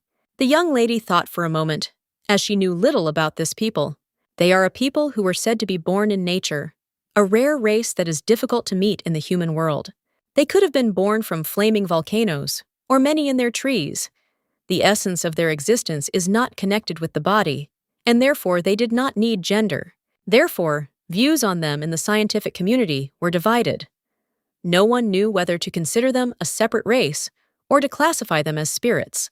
Wilhelmina looked closely at her companion, since, in her opinion, he was not much different from people. She stated that the Count had recommended him, and it was said that he could express his suggestions about the holiday without any difficulty. He looked at her with indignation. She smiled and said that his frankness seemed to be highly appreciated. She said with a smile that she wanted this holiday to be a success. Wilhelmina said that if he had good ideas, Anna would reward him. He stated that the holiday would be much more fun if it were an event, rather than just delicious food and a show. The lady looked at him in surprise, as his idea was very good. Nada said he would like to see events in which soldiers and knights could take part. She understood that instead of the knights simply watching from the sidelines, they should take part in it to make it more fun. She understood that dancing would not do, and he supported her thoughts, since among the knights there might be those who knew how to dance, but among the soldiers there were no dancers. Wilhelmina asked if they could have some kind of martial arts tournament. He stated that they would enjoy it because they had never had the opportunity to do something like this, especially if they had the opportunity to fight in front of an audience. He knew that anyone who was confident in their abilities always wanted to show them off. She understood that it was fun, but if everything was done as usual, it would not be an exciting enough spectacle. She understood that this event was supposed to make a strong impression, but at that moment he sighed heavily and announced that, unfortunately, he would not be able to take part. The lady asked in surprise why he was making such a loud statement. He sighed and stated that it was all because of his face. There was no one who could seriously fight with him. She was taken aback and realized that many would say that he used his beauty to distract the enemy. Wilhelmina knew that if this tournament was held among people, they knew there might be disadvantages, such as fighting against a superior. At that moment, she realized that if the reason was in the face, then it could simply be hidden. She wanted everyone to remain anonymous and just show their strength. She knew that they could wear bright masks and dress up beautifully, so that it would be uncomfortable not only to fight, but also to watch. Wilhelmina realized that they could do it like in an entertainment program, where everyone had strange nicknames. At the same moment, she asked him with a smile how he liked the idea of a mask tournament. Wilhelmina said with a smile that the anime could have dressed up in fancy costumes, put on masks, and performed under fake names. She knew that this would make it difficult to recognize the enemy, and they could show their true strength. He was shocked by what he heard. But at that very moment, he grabbed the young lady by the hand and asked her with delight in his eyes to definitely hold a similar tournament, because he wanted to show his strength. The young lady was shocked by this reaction. At that very moment, the Count approached them and asked what some of them were talking about that made Nada so excited. The Count was surprised, because it was the first time he had seen him so animated. The lady looked at the Count with a smile, and as he had come at an opportune moment, she said that she would like him to listen to them. After a short story, the Count remarked that their idea was very interesting and unusual. He understood that the masks and stage costumes would, of course, be uncomfortable, but this was only a one-time event, and he thought it was unlikely that it would turn into a wild spectacle. The lady stated that just in case, for safety's sake, he could prepare some soldiers in the arena so that they could provide weapons or a first aid kit. The Count declared that they would do so, and at the same moment he asked his subordinate to organize a working group. Wilhelmina said with a smile that she did not expect the knight to react to her words in such a way. The Count stated that as soon as he heard about the masked tournament, he immediately realized that it was ideal for a knight, while he admired the insight of the Dowager Duchess. Wilhelmina knew that this was most likely due to the outstanding writers on Korean variety shows. The Count said that his subordinate had difficulty establishing cooperation with other knights due to his unusual origin and beautiful appearance. He hoped that this event would help him feel at least a little freer. She was surprised that it was such a big problem. The Count stated that the army was a very strict and disciplined structure, and for those who excelled, service could be difficult. He knew that the knight's term of service was coming to an end, and he needed to find a new master. The lady asked in surprise if knights also retired. The Count stated that an ordinary knight swore a lifelong oath of allegiance to his lord, but in Nada's case, it was different.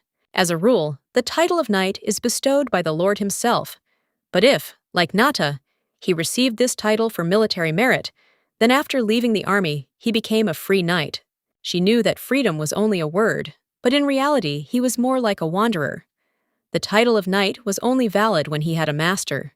She asked the Count if he wanted Nada to go in search of a new master.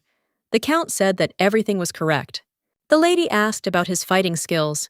The Count stated that he had simply outstanding skills and was among the best fighters. She knew that the Margrave's army was the most powerful force in the West. She understood that even if he had outstanding skills there, but was never recognized, it could really be offensive to him.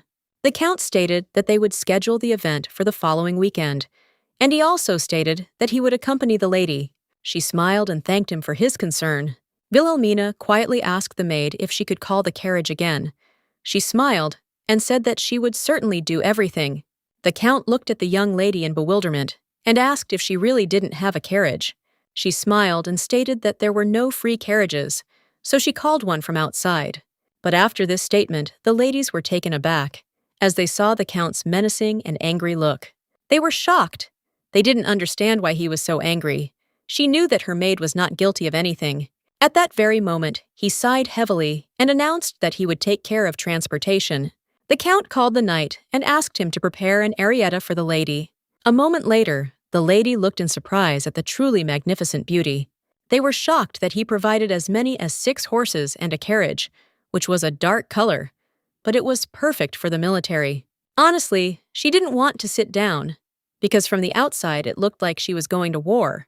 At that very moment, the young lady said that they could simply call an ordinary carriage, but the Count insisted that they get into this particular carriage, as he knew that the ride would be comfortable. The young lady simply had no choice, and at that very moment she accepted his help. At that very moment, the Count announced that he was about to set out on a journey and would therefore accompany them. Wilhelmina looked at the Count in bewilderment, as it seemed strange to her that he was talking to her in such a friendly manner. She knew that, if it weren't for her current status as a duchess, she would probably never have been able to speak to him in her life. The Count asked her if she remembered what they had talked about last time. She always looked at him knowingly, and then he started talking about meeting in the garden. She wondered if he wanted to know again if she had had an affair with any man. At that very moment, he asked for forgiveness, and asked if she could have forgotten about the conversation. She was surprised because she didn't expect this. The Count bowed his head to the lady and declared that he sincerely asked her to forget all his previous words. Wilhelmina was taken aback and declared that she would forget about everything, but after his words, she understood that now she would remember it even more strongly. Anna asked if he was referring to the garden, and he most likely meant the reception, and the lady stated that this was the case. At the same time, the maid was burning with curiosity, as she wanted to know what had happened between them. The lady stated that nothing had happened, and at that very moment, she realized that something had happened after all. Wilhelmina again declared that nothing had happened, but at that very moment, her face changed. As she approached the mansion, the young lady noticed Helena talking to the groom. Anna was taken aback when she saw the man, and she called him by name. The lady looked at the maid in surprise, as she did not understand who she was talking about, but she stated that she was talking about the groom. She said that she was talking about the same groom who refused to give the horse to the lady. At that very moment, the Count was furious. Helena looked at her mother in surprise and called her. Wilhelmina greeted the Duchess, and then the Count stated that they had discussed preparations for the holiday, and since the lady did not have a carriage, he decided to accompany her personally. The Duchess thanked the Count for his concern, and the Count stated that for a knight, this was a matter of course, since he could not allow a noble lady to travel alone. Wilhelmina, in turn, froze for a moment, not understanding what was happening at all. She turned her gaze to the Duchess, as she saw that she remained icy calm. At the same time, she wondered if the Count was really angry instead of her. She was shocked and didn't understand why he acted this way. It was not difficult to guess that her position in the ducal house was precarious, but at the same time, she wondered why the great Margrave was helping her. The Count looked intently at the lady and declared that it was time for him to go, while he arranged his next meeting with her. She said goodbye to him with a smile. At that very moment, he bowed according to all the rules of etiquette. She knew that, no matter what, even the mayor would not benefit from making enemies in the ducal house. She wondered if it wasn't a problem for him. At that very moment, she turned her gaze to the man, as she expected him to be scolded. But she didn't expect him to look like he was standing on the scaffold. The Duchess stated that they would soon prepare a carriage for her, and a horse would be delivered to the stables before the next reception. She asked what would happen to the horses that were in the outbuilding. The Duchess stated that they belonged to the Duke, and she understood that they would find her a horse that would be suitable for her position. At that very moment, the Duchess called her mother. Helena stated that she had heard that the groom had not been performing his duties conscientiously. She said that she was going to punish him accordingly. The man shuddered, as he was afraid of punishment. Helena asked her mother what she thought about this. Wilhelmina looked menacingly at the Duchess and asked what this all meant. Helena stated that she simply wanted to know her opinion on what punishment would be appropriate. Anna looked at them with fear, as the atmosphere between them was tense. At that very moment, the lady asked what his fault was. Helena stated that this was punishment for him leaving the horses of the main estate unattended and not taking care to prepare a horse and carriage for her. She understood that they themselves admitted that the horses did not belong to her, and at the same time, they wanted her to take on the role of the villain and punish the servants. Initially, she was going to solve this by simply transferring him to another position, but if she simply let him go without punishment now, she would lose her authority and status as mistress. She knew she had no influence anyway, and since the horses did indeed belong to the main house, she didn't care. She didn't know whether it was worth fighting for principles over such a trifle. At that moment, the young lady simply looked at the Duchess and said that she would like to ask her something. Wilhelmina asked the Duchess who the groom belonged to. Helena asked her in bewilderment what she meant. Wilhelmina stated that they had to sort this out before deciding what to do. She said that if he was listed among the servants of the outbuilding, the blame for his stubbornness simply fell on her because she had failed to manage the servants. But if he was still a servant of the main house, then that was another question. Helena was taken aback. Wilhelmina stated that if he was a servant of the outbuilding, then the horses he looked after belonged to them. But if it was the other way around, then all the blame would fall on the Duchess. Wilhelmina understood that if she was already losing both the horses and her authority, then instead of punishing the servant, it would be better to show generosity and gain the people's favor. At the same time, she looked intently at the Duchess, because she wanted to know what she would do in this situation. She looked intently at the lady and stated that at that moment, she was worried that a quarrel might start. She sighed and stated that it was the first time she had seen the younger mistress so formidable. Wilhelmina knew that the Duchess always gave that impression, but it seemed that she looked different to the servants. The confrontation with the Duchess ended unexpectedly too easily, since the Duchess had previously stated that it was her mistake, and the man would only receive a formal punishment. Wilhelmina sighed heavily, knowing that her horses had been taken away from her after all. Anna stated that the man received a lot from the other grooms. The lady was surprised by this. She said that he was not doing his job well enough as it was, and was also lazy, so they decided to teach him a lesson. A moment later, their conversation was interrupted as they met the knights. Nata greeted the Duchess with a smile, and she noticed that he had brought a bunch of things with him. She asked them to come in with a smile, but I also apologized for not being able to offer them tea in the garden. The knights smiled and said that everything was fine, since they had come on duty. She watched them intently for a while. At the same time, she turned her attention to the knight, who was trying to hide his intentions, but everything was written on his face. He asked the young lady with a smile what he should do. She smiled and invited him to come in and look at the clothes. and at that moment he beamed with happiness. After some time, they came to a small room. Entering the room, the young lady asked the little workers how they were doing. Everyone present greeted her with a smile. He asked in surprise if these were her servants, and she said with a smile that this was not so, and that they were just children who lived in their estate. He was surprised that the children were making costumes for the event. Wilhelmina stated that they were, and she ordered them. She said it was a charity project in which children who spent a week in a warm room received pay equal to what they could earn in a week of working in the fields. And they could take the remains of the fabric with them, he asked in surprise, wondering if the children could really do their job well. Wilhelmina said that quality doesn't matter. Even if they look ridiculous, there is a charm to that too. Nada asked if it wouldn't harm their reputation. She said that perhaps because of the bright colors and decorations, the costumes would look a bit rustic. But if you add that it was made by children, everyone immediately became cute and charming. Wilhelmina said with a smile that, after all, it was charity, and she asked the knight if he would really condemn such a thing. Nata was extremely amazed by her thoughts. She said that even if it affected the knight's reputation, it would be positive, and he was genuinely amazed by what he heard. She said with a smile that the final finishing would be done by a tailor, so they didn't have to worry about that. He looked at her in amazement and, sighing, said that he understood everything. The lady asked him if he would also like to sit next to the children and help them, and he immediately agreed. A moment later, they both sat down, as they intended to begin work. The boy ran up to Wilhelmina, called her sister, and asked if she would also be sewing something. She said with a smile that she was, and asked what he had already done.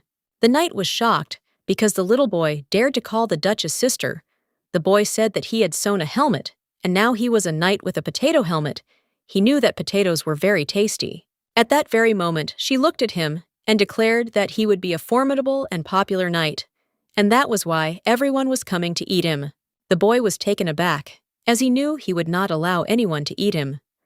The lady asked her companion if he could sew by any chance, and he declared that he would be doing it for the first time.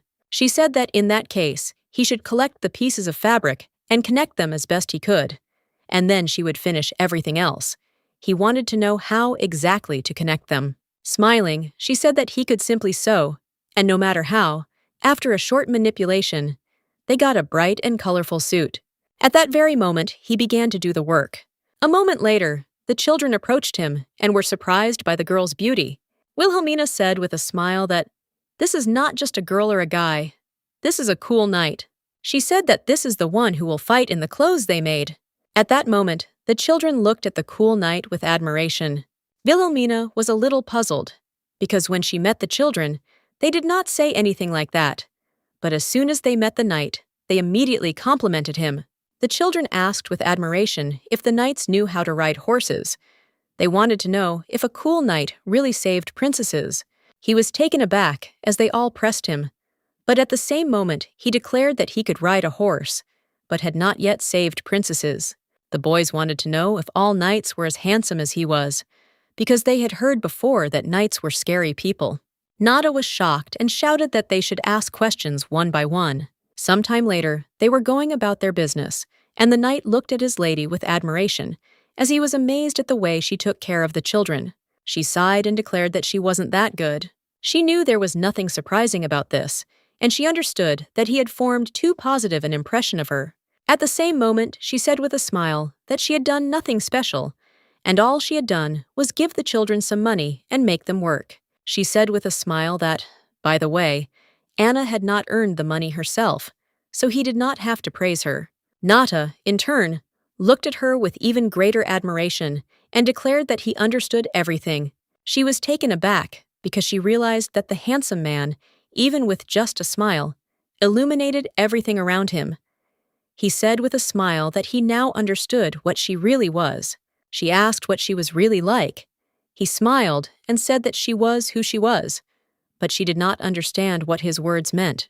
They slowly descended from the floor, but at that very moment they were taken aback as they heard the knights cry, and at the same time the knights were shouting that they did not understand the platoon commander at all. The knights shouted and asked the commander why he had volunteered with Sir Nata at all. He looked at them in surprise and asked what everyone was making so much noise about. The young lady glared at them, realizing that they had chosen a bad moment. The knights shouted that the Sir despised them as squires, shouted that as squires they served for many years, but saw how Nata, thanks to his appearance, became a knight after 3 years. The commander sighed and stated that everything they were saying now was nothing more than their complexes. They were furious and shouted that it was not so, because they were offended. They knew that he became a knight without attending joint training. He was furious at this humiliation and quietly said that he had simply been training at dawn. She understood that he trained in secret so as not to disturb others.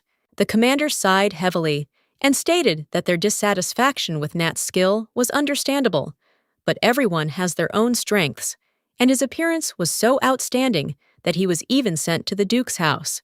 He said that the work that required strength would be done by them, and Nata would only accompany the Duchess. He believed that this was simply a reasonable division of duties. She was furious, and so, as he discreetly attributed the female gender to the knight, the knights shouted that if they were more beautiful, they could live happily ever after.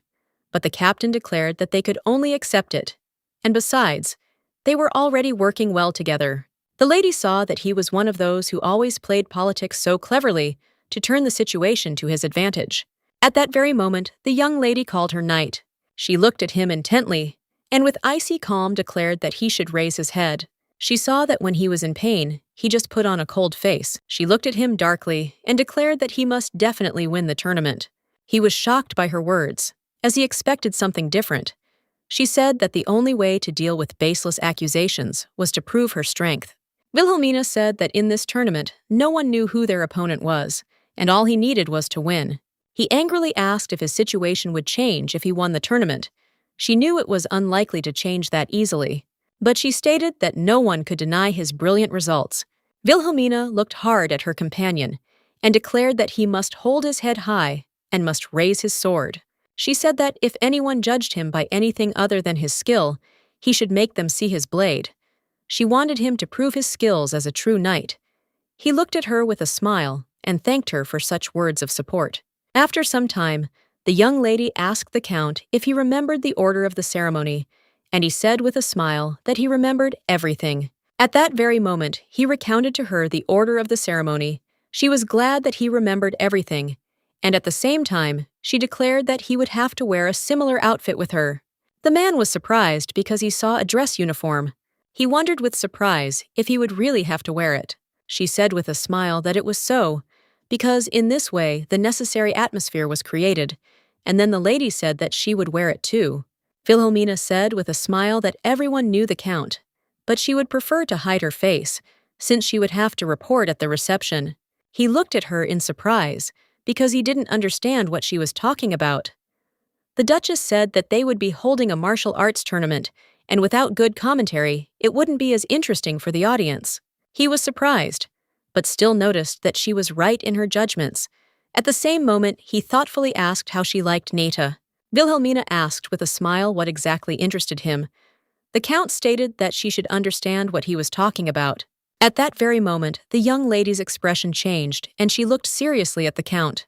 She sighed heavily as she realized that he really had an unusual aura. His gaze was filled with insight, like that of a commander. Wilhelmina said that she wanted to talk frankly, since she knew that he was a little weak. She understood that he was in a difficult situation, and the more the count singled him out, the worse the situation became. The count had a slightly different opinion, but she stated that, despite this, he was handling everything extremely ineptly. She said that if he realized that the count was on his side, he could act more decisively. He saw that it was a cold assessment. It was saying that the reason for his defeat was that he naively believed that swordsmanship alone would solve everything. But if he were skillful in winning allies or using his social status, that would solve his problem. The count declared that using internal conflict to one's advantage was unworthy of a knight. Wilhelmina looked at the count with suppressed fury and asked if bullying from others was really a chivalrous act. She asked if it wasn't absurd to demand that the victim follow a code of honor when even the aggressors didn't follow it. He was shocked by her questions. She sighed and stated that there were things in the world that could not be solved by justice alone, and the knight had many resources that he could use: connections, appearance. She said that if he had acted a little more cleverly, he would not have had to seek outside help. The Count asked if she had really told him something like that. She came closer to him and pinned the flower to his uniform, sighed, and declared that this was not so. Wilhelmina knew perfectly well that she simply could not say anything cruel to someone like him, because she simply lacked the resolve. The Count stated that in the end she chose the most troublesome path. Wilhelmina said sadly that it just made her angry when people weren't rewarded for their efforts. The Count was extremely surprised by her words, but at the same moment he declared that now he at least understood a little what she was like. She asked if it was a local proverb. He looked at her in surprise. As he did not understand the question, she stated that last time Nada said something similar.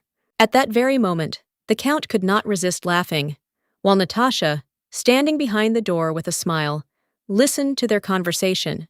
A moment later, he was leisurely walking towards the tournament. He recalled the young lady I had said, that it made her angry when people were not rewarded for their efforts. At that very moment, he realized that he had to hold on to the victory. On his way, he met the captain, who greeted him with a smile. The captain smiled and said that there were too many participants, so it would not be easy to win. He sighed, didn't say it was so, but he could accept the fact that he was hated by the squires who didn't fight alongside him. The captain stated that the knight should not try too hard, because in the end, it was just a tournament, and even if he won, no one would care. Nada knew that the captain and other knights from their order had seen his technique. He knew that they were not only distorting the truth about him, but were also mocking the tournament that the lady had organized. And at that moment, he could not stand it, and asked if this was really an excuse for defeat. The young man was taken aback, as he did not expect to hear anything like that. Nada said that if he was going to fight at a lower level because it was just a tournament, then that sounded like a lie that justified his loss. Nada asked the captain if after the defeat he would really say that he was simply not serious. The captain did not understand why the knight was so angry, because he simply wanted to cheer him up so that he would not be nervous. Nata said that he really hoped that the captain would not be nervous and would show everything he was capable of. The young man was taken aback, since he had never heard anything like this from the knight before.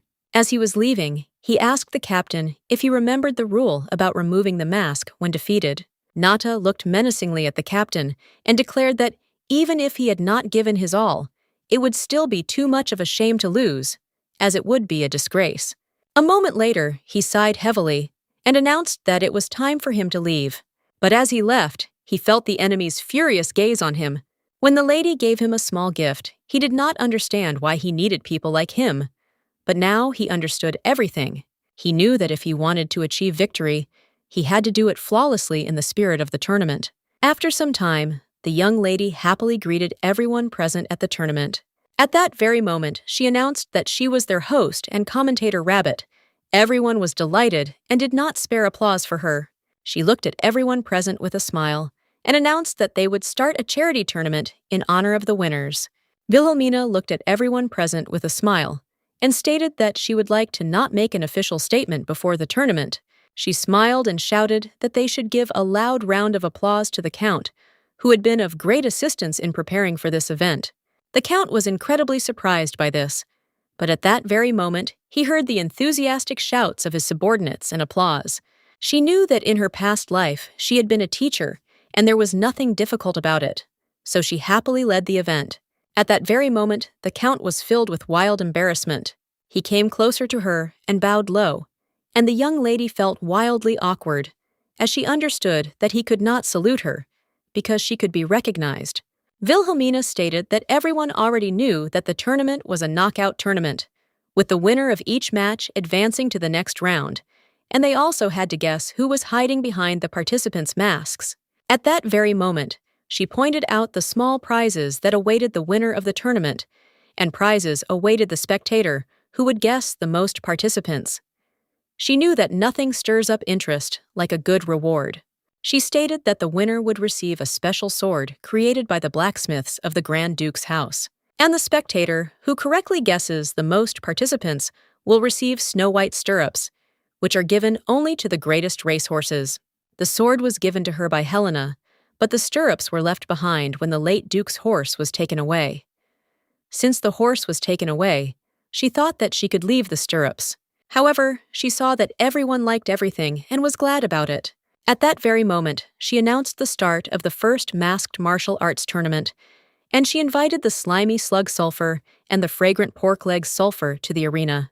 She looked at the young people with a joyful smile and generously asked them to come out to her. After some time, the young lady commented on the fight of the blue bear, who lost his balance, and, unfortunately, he accidentally rolled on the ground. Everyone laughed, as they were sure that, with such a physique, it would be too naive to hope to hide. The young lady looked at the Count with a smile and asked what his predictions were for this fight. The Count looked at her in surprise, as he did not expect such a question. At the same moment, he sheepishly stated that he must admit that the blue bear had excellent physical strength, but his movements were too clumsy. She noted that this was so, because he understood such things. The Count stated that after the fight, additional training awaited him. Everyone present laughed at such comments. At that very moment, the Count handed the microphone to his companion. She looked at everyone present in surprise, as well as at the Count, since she did not expect that everyone would like this idea so much. She knew that if there were several magical sound amplifiers, it would be even better. A moment later, a new duel awaited them. Wilhelmina said with a joyful smile that they had reached the last fight of this round, after which they would be left with 8 finalists who continued to fight in the first quarter of the finals. She said with a smile that now everyone should greet with jubilation the fighters of the final duel, namely the duck from the swamplands. She saw that he was showing his thoughts, although it was not visible because of his clothes. At the same moment she announced the next participant. She knew that this was the most anticipated moment. She announced the Seraph-Fairy in a pie costume.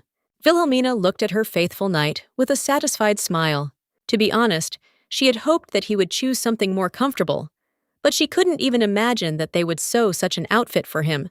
She could see that he had a very heavy suit with no ventilation whatsoever, and yet he had chosen it for only one reason. She knew that the children had worked very hard to make the costume for him, and he was very impressed and happy about it. Wilhelmina understood that if he said something like that, she could no longer dissuade him. But at the same time, she saw that he was too serious. She saw that the costume was ridiculous and uncomfortable, but it was perfect to liven up the atmosphere. She knew that his name had not been mentioned in the knight's guesses, because no one could imagine that he had long since flown out, or that he had agreed to enter the arena with such restrictions. But still, she looked intently at her comrade, wanting him to show everyone what he had learned. At that very moment, he showed off his very interesting and unusual weapon. Everyone present froze for a moment in shock, and his opponent also froze, as he had never seen anything like it. Wilhelmina looked at the knight in bewilderment and wondered if he really intended to fight with the toy weapons the children had given him. At that very moment, his opponent declared that this was too self-confident on his part. He shouted and asked his opponent if he really thought that he could defeat him with childish fakes of a semblance of a weapon. Without further ado, he dealt a terrible and serious blow to his opponent. He was taken aback, as he did not expect such a thing. At this, the young man in the duck costume froze in a daze, as he saw the threatening aura and strong skill. Nata shouted and declared that in order to make a delicious pie, there was no need to get distracted while the ingredients were in front of him. The young man froze with bewilderment on his face, as he did not understand what his opponent was talking about. Nata shouted that even if he was making a small pie, he had to give it his all. The young lady sighed heavily as she understood that her knight was incorrigible, and at that moment he looked menacingly at his opponent and declared that the baking was now beginning. All the spectators present began to rejoice and applaud him, but at the same time they wanted to know who was hiding behind such a costume. She saw that the ordinary soldiers were laughing and rejoicing, but true knights immediately realized that this random blow was not just luck. She knew she needed to pick up the pace, and at the same time, she asked with a joyful smile if the duck knight would be able to resist the cake's provocation. Nata looked closely at his opponent, as he was not going to give up. The lady shouted with a smile that a rare sight awaited them. She said with a smile that this battle was beginning, and they had to watch every step of the young knights. Nata was, but stereotypes cannot be broken with just ordinary duels, which is why a bright show was needed. She wanted to show everyone a thrilling fight, respect for the defeated opponent, and on top of all this, admiration for the skill of the winner. She knew that in the hearts of the audience, the question was beginning to arise as to who this mysterious fighter was under the mask. She knew they would be waiting for his next fight. And then, at some point, you would catch yourself thinking that you were sincerely rooting for the unknown masked fighter. She knew that step by step everything would get better. In 3 fights, he turned each fight into a real show. His excessive straightforwardness might seem tiresome, but thanks to his impeccable knightly manner of fighting, he controlled the body of the battle perfectly. But there were some opponents who could not admit defeat, because they shouted that they had not yet shown all that they were capable of. At the same time, the judges were merciless to the defeated party. Nata only agreed with a satisfied smile and offered to fight again.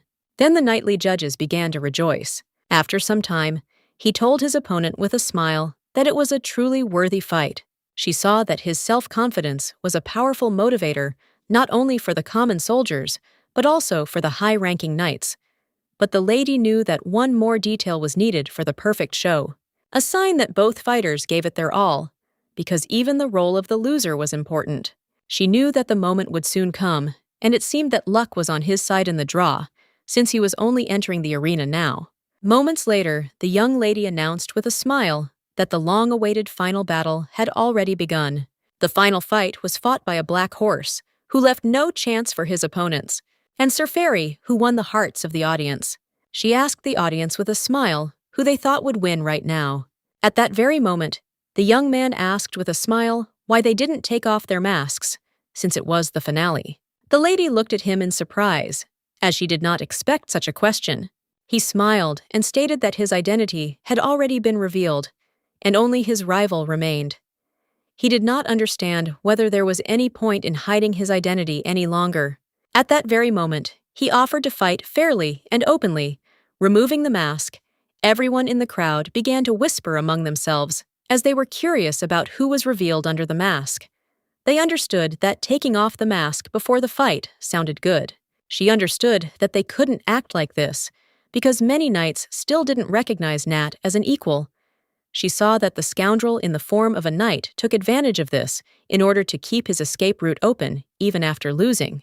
Nata, after asking for forgiveness, stated that he could not fulfill the opponent's request, since this suit was hand-sewn by a little lady who lived in the southern lands. Her dream was to try the pie, but life was too harsh, and on her table there was always only stale bread and potatoes. He remembered how she said with a smile that she also wanted to eat a big and delicious pie, and he stated that this suit was created for her dream, and he could not just take it off. At that very moment, everyone in the crowd began to whisper. Because they had heard that this costume was sewn by children from the slums, they knew that this was a charity tournament, and everyone had to fight on equal terms.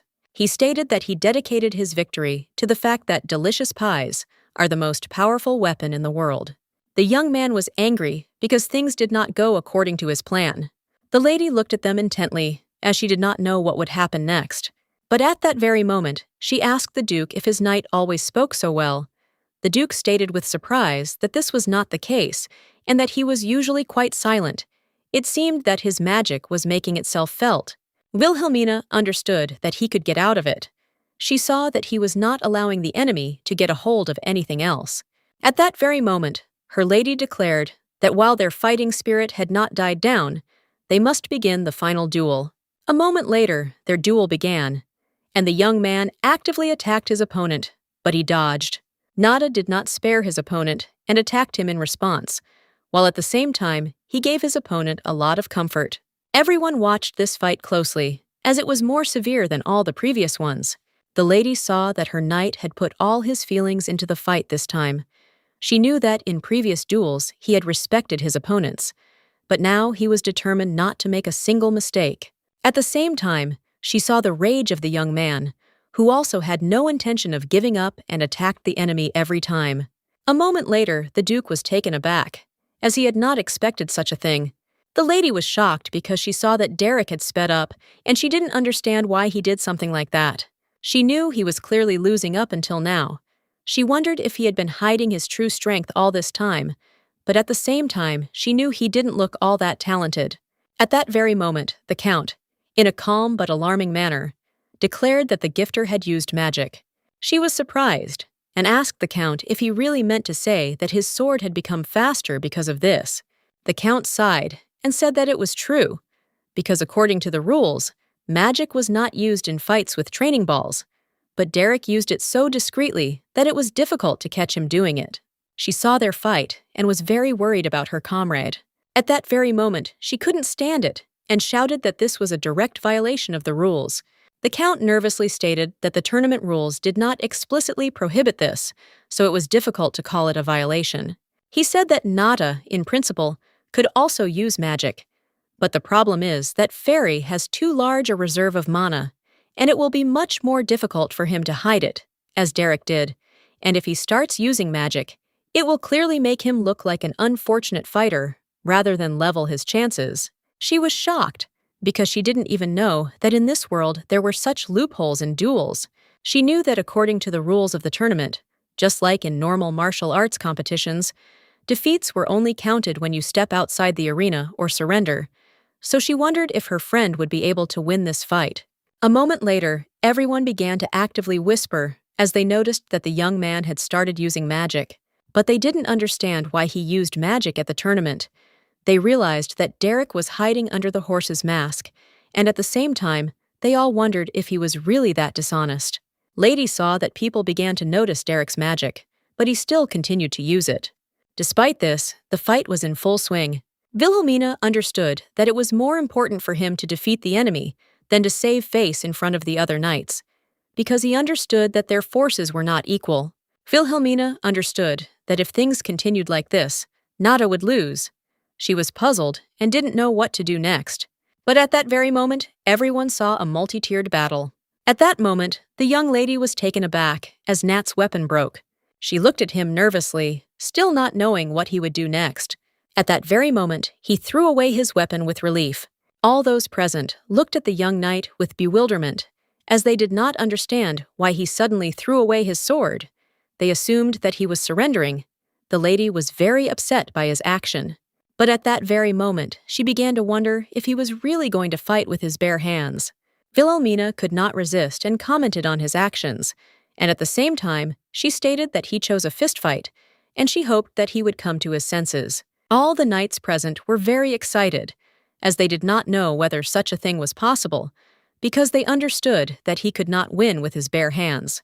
At that moment, his opponent angrily asked why he had not planned to surrender. Without wasting a moment, he dealt his opponent a terrible blow. His opponent was taken aback for a moment, as he had expected something like this. He was shocked that the young man simply parried the sword attack with his hand. Nada was not going to give up, so he hit his opponent with fury. Everyone present saw the young man fly back with a crash. The audience was shocked by this, because they saw that the fairy was magnificent, and did not think that he would actually fight with bare hands. At that very moment, the young man looked at his opponent with fury. At this, everyone present froze for a moment, waiting for the next blow. The young duchess moved for a moment, as she saw that the knight continued to amaze her. She understood that his hand-to-hand combat skills were, no, but good. But despite this, watching the duel became much more interesting. She saw how the great knight was only nervous about something like this. At that very moment, Nada saw that his opponent had prepared his blade for a strike. A moment later, the young man dealt his opponent a powerful blow. Nada immediately dodged his opponent's blow. The young man was overjoyed as he realized that his enemy had fallen into his trap. Nada was taken aback and looked at his opponent in surprise, because he had another dagger. But at that very moment, he turned purple, as he realized that the point of the dagger was pointed at him. At that very moment, he realized that the blade was pointed at the young lady. Wilhelmina froze in shock for a moment, as she had not expected anything like this at all, while the young knight was frightened, as the blade was pointed at the lady. She didn't have time to do anything, but the Count's friend shielded her with his body, and at the same time, Nada released his strength and dexterously caught the blade. The young knight, frightened, asked the lady if she was okay, but the lady only looked at him in a daze, unable to answer his question. A moment later, she realized that he had real wings. She was amazed, because the lady had never seen anything like this before, and she froze for a moment, watching such beauty. The young man, in turn, with a fierce grin, declared that his opponent had gone beyond the arena, and he felt very sorry for the opponent. But at that very moment, with an arrogant smile, he declared that victory was his. Nada was a little puzzled, and at the same time, rage was raging inside him. But at the same time, he couldn't answer anything. Wilhelmina looked at the young man with fury, as she understood that he had deliberately pushed Nat out of the arena. He taunted his opponents because he knew he had already won. Nada sighed heavily, as he realized that he had lost. But at that very moment, the lady approached Derek and asked why he had thrown his sword to her. He was taken aback and asked what she was talking about. Wilhelmina stated that she saw everything with her own eyes, and he really did throw the sword. No. She asked if he really took such a desperate step to eliminate the enemy. Derek looked at her in bewilderment and asked if she really said that he threw him out of the ring on purpose. He didn't understand what kind of nonsense she was talking about.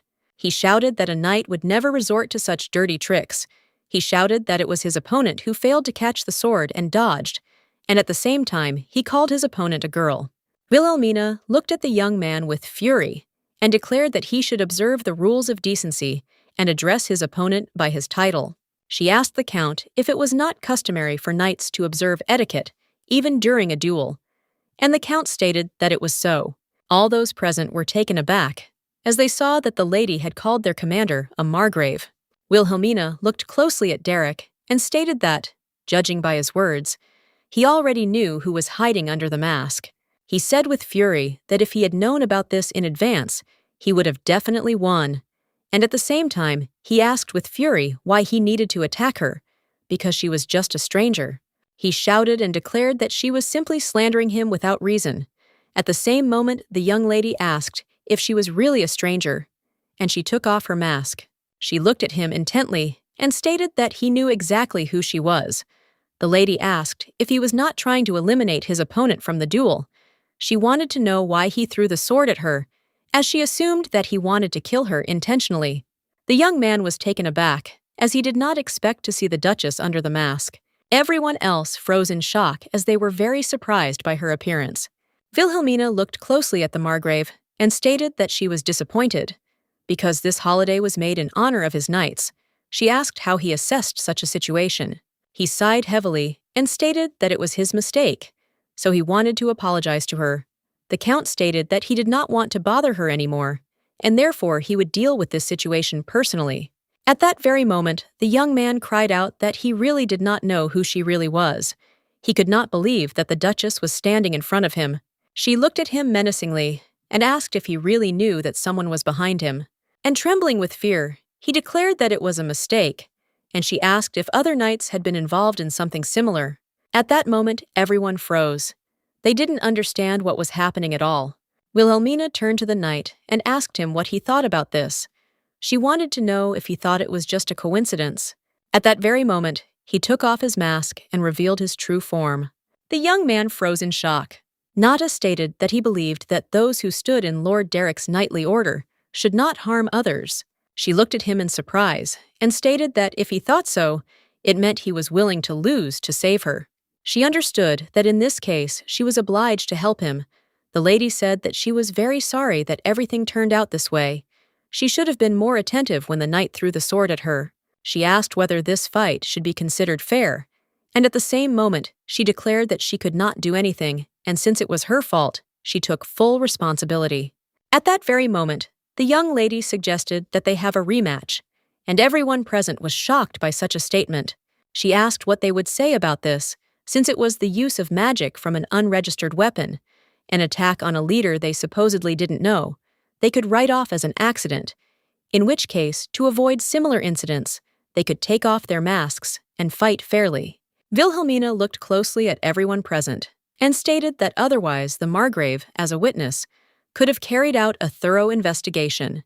At that moment, she turned her gaze to the margrave and asked what he thought about this. He stated that it was a very reasonable proposal. The young man was shocked by this, as he understood that he could lose. But at that moment, he felt the intense gaze of everyone present on him. Since the last word was his, he sighed heavily and declared that he gave up. That same evening, there would be a various banquet where the knights would have fun and drink. At the same time, the young lady kept a close eye on everyone as she wanted order. Moments later, she was distracted as the mayor count came closer to her and stated that he was impressed with how well she had handled the situation. Wilhelmina asked if he had finished his speech already. The Margrave sighed and stated that this could hardly be called his speech, since disciplinary measures would be better than 1,000 words. Wilhelmina stated that the atmosphere at the award ceremony was tense, which is why she really wanted to see him as a commentator. He said he simply couldn't say he was happy with the outcome, but it was a lesson for everyone, and he was glad that it had at least made things a little easier for Nat. He smiled and said that it was all thanks to her. She sighed and accepted his words. The Count looked closely at his companion and declared that he had heard that before her marriage, she had not participated in politics or social life, but he found it difficult to believe this, since she was a master at managing the crowd. Wilhelmina asked how she could compare to the Count, who had experienced so many hardships. He looked at her in surprise, not understanding what she was talking about. She stated that she could not have done this alone, and that it all happened with his tacit consent, and she asked if he had not agreed with her every word from the very beginning. The Count smiled and stated that he could not do anything, since he was in the position of commander, and he was forced to learn something new. Wilhelmina noticed that his attitude towards her had become softer than before. Before, he had assessed her carefully, watching her every step, but now she saw that he treated her like a granddaughter. The Count declared that after this holiday he would return to the border, so he would not be at the Christmas reception. He stated that he would try to adjust his schedule to attend the New Year's banquet, and a moment later he knelt before her, and the young lady was very surprised. She froze in surprise when she saw that he presented her with the seal of his family. At the same moment, he pronounced his title and declared that he swears that the Right Honorable Duchess rightfully held her title and fully deserved it. The lady was completely shocked, as she did not expect anything like this from him at all. After studying with the Viscountess, they became so close that they began exchanging letters, and lately she had been telling her every now and then about some boy, and the lady had suggested that the Viscountess was having a hard time.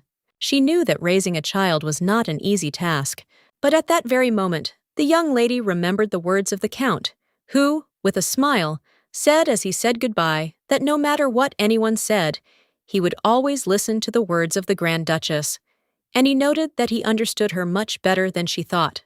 She did not know what he wanted to say with such words, but a moment later, all her thoughts disappeared, as she was told that a visitor had come to see her. Wilhelmina was momentarily taken aback and froze in surprise when she saw the visitor.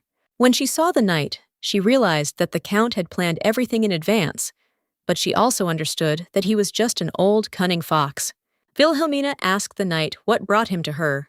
At that very moment, he bowed his knee before the lady and declared that he had come to her in order to serve under her command. Wilhelmina looked at the knight in bewilderment and wondered if knights could burst in like that.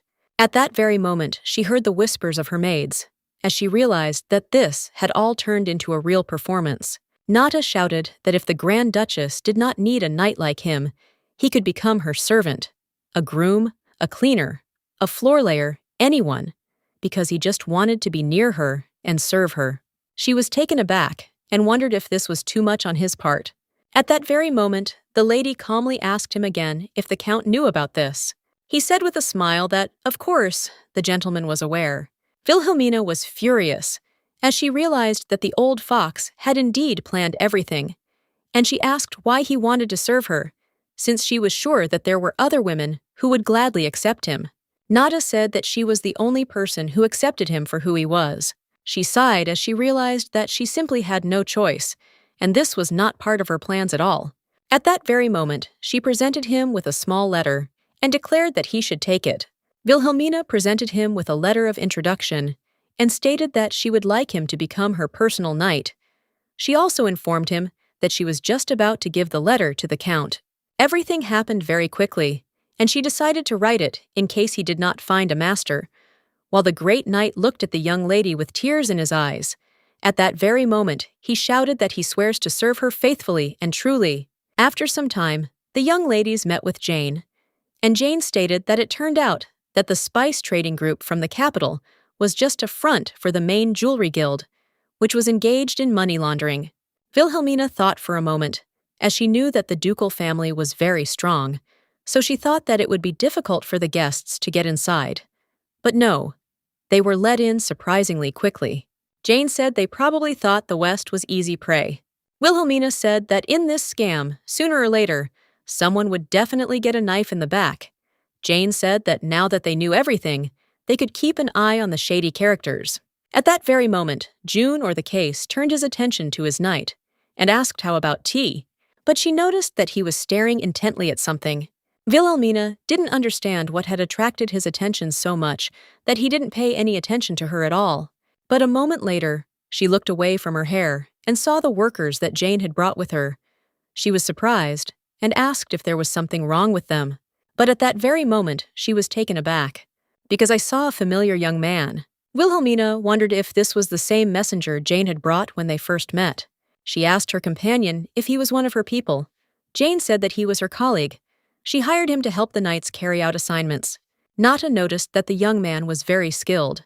The lady asked if this was true, but at the same moment she said that perhaps he should be like that. After all, he was a bodyguard. Nata quietly told his mistress that he could not even estimate his strength. She was taken aback because she was very surprised, and at the same time she wondered if he was really that skilled. She knew that if her knight said something like that, it meant the young man was stronger than most of the swordsmen from the western border. She wondered if Jane would entrust such a man with simple, menial tasks. At that very moment, she looked at her companion and asked if he was really a knight. Jane smiled and said that it was not so, but he was a very reliable man, and she was ready to vouch for him with her name. The lady pointed out that her companion also had her own secrets, and she saw something mysterious in the lady.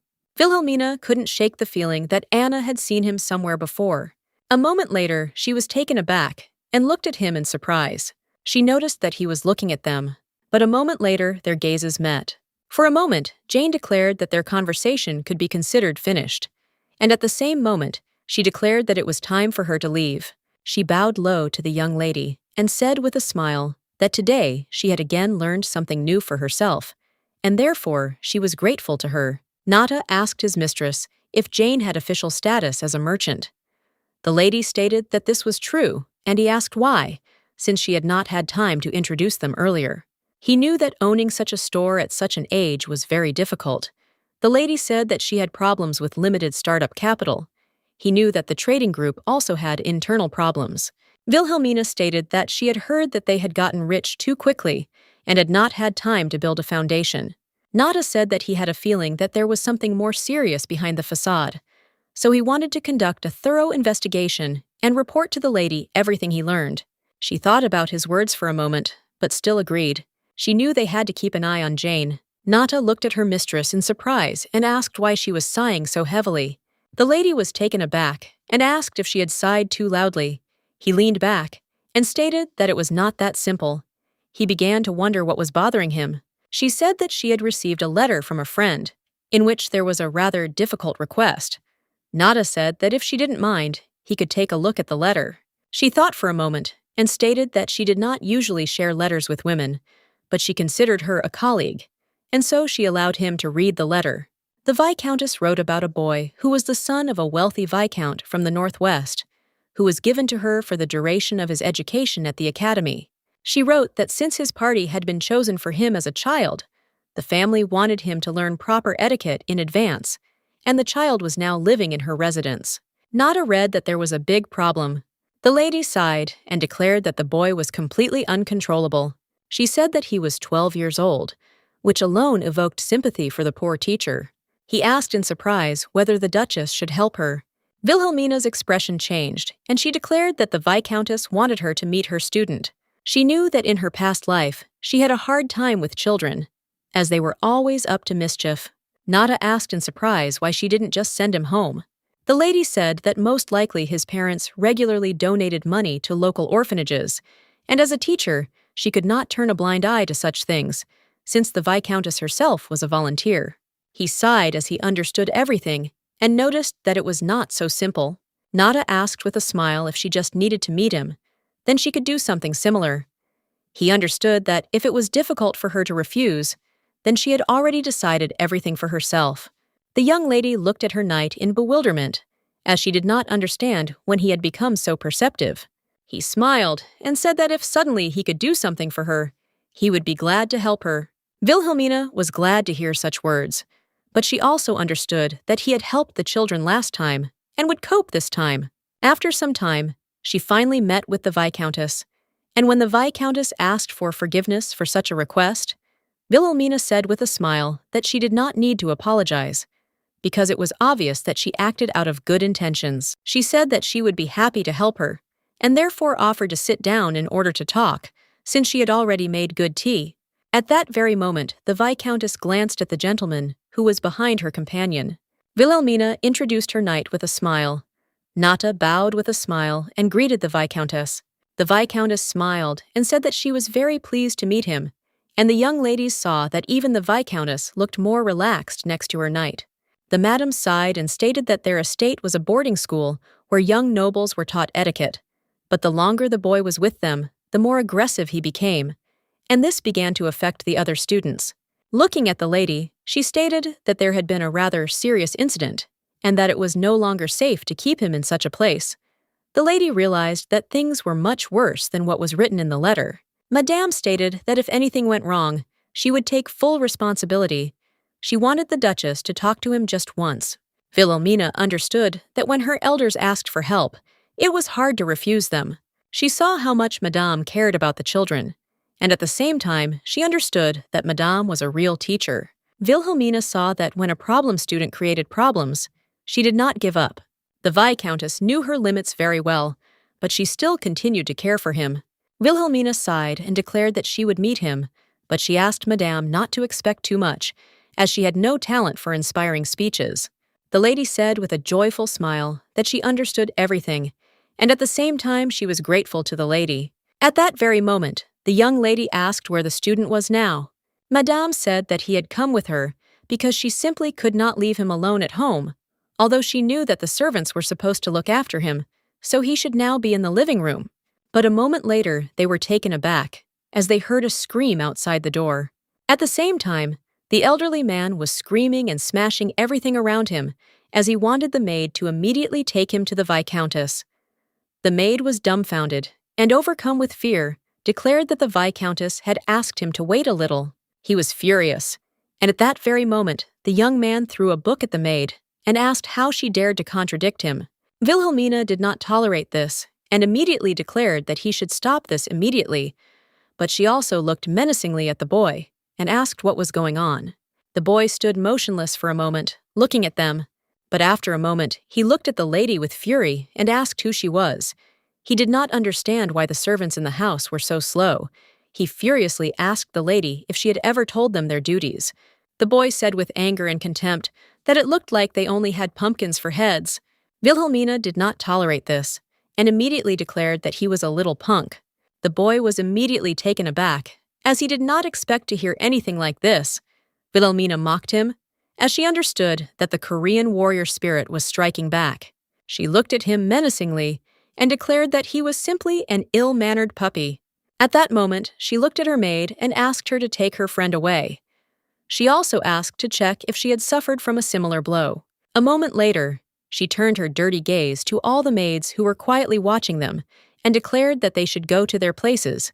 She knew that if rumors spread, they would all find themselves in a difficult situation, and especially the Viscountess, who was teaching the boy.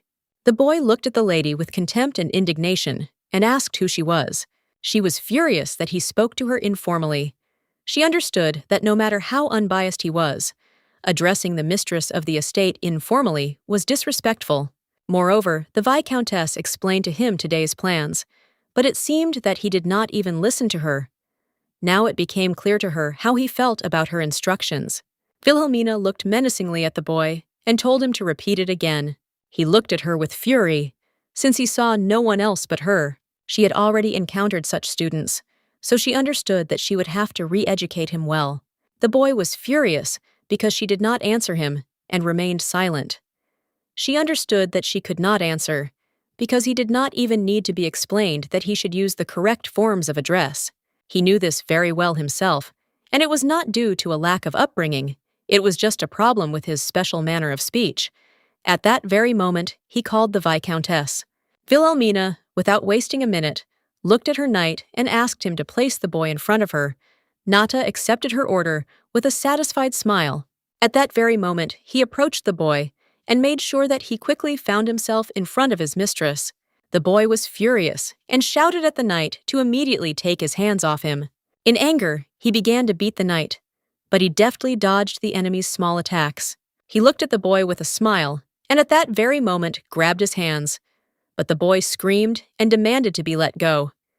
He was furious and did not understand who they were at all. He could not, unfortunately, do anything. And at that very moment, tears appeared on his face. Wilhelmina sighed heavily, as she realized that the Viscountess had a very hard time with him. Wilhelmina looked at the boy intently and sternly declared that he should look straight ahead and tell her his words again.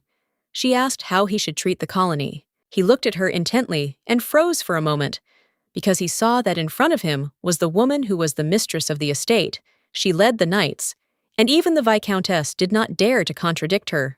She knew that if he had had any intelligence, he would have realized that he had no right to address her in that way. At that very moment, he repeated the same words. She sighed heavily and asked her knight to bring her a chair, as they were going to be late. At that very moment, he could not stand it and called her, calling her milady. The boy looked at the lady in bewilderment and asked who she was. Wilhelmina looked menacingly at the boy and asked which nobleman had asked the elder's name without introducing himself. At that moment, he timidly announced that his name was Jace. She was glad that he had already corrected the situation at that very moment. She introduced herself and stated that she was the Duke's widow. He was taken aback and froze in place from shock, as he did not expect anything like this, but he could not utter a word. The lady looked closely at the Viscountess and called her. She looked at the Viscountess with bewilderment, because she did not understand why she suddenly began to communicate politely with her, and at the same time observed all the decencies. Wilhelmina, looking at the Viscountess, asked for permission to help her temporarily with the education of the young boy. At that very moment, the Viscountess bowed low to the Duchess and thanked her for her concern. Wilhelmina said that she could not allow an overnight stay, and that every morning they had to take the young gentleman to a separate building. The Viscountess declared that she understood everything, while the boy looked at them in bewilderment. Wilhelmina looked at everyone present with a smile and declared that it was already evening and they could discuss the rest later, since she wanted to have dinner first. The Viscountess apologized, as she realized that she might have caused her inconvenience. But the young lady said that everything was fine, because this was also part of her upbringing. Wilhelmina looked closely at the boy and asked if he had heard of such a teaching method as education at the dinner table. He was taken aback and froze in place from shock. For a moment, he looked at everyone present with anger, as he did not understand why he found himself in such a situation. He looked intently at the Duchess, since she did not even explain why he had been brought to her. But at the same time, looking at the table, he noticed that there was not even meat on the menu. He did not want to eat fish, since he had to throw away the bones. But he did not want to talk about this because he was embarrassed.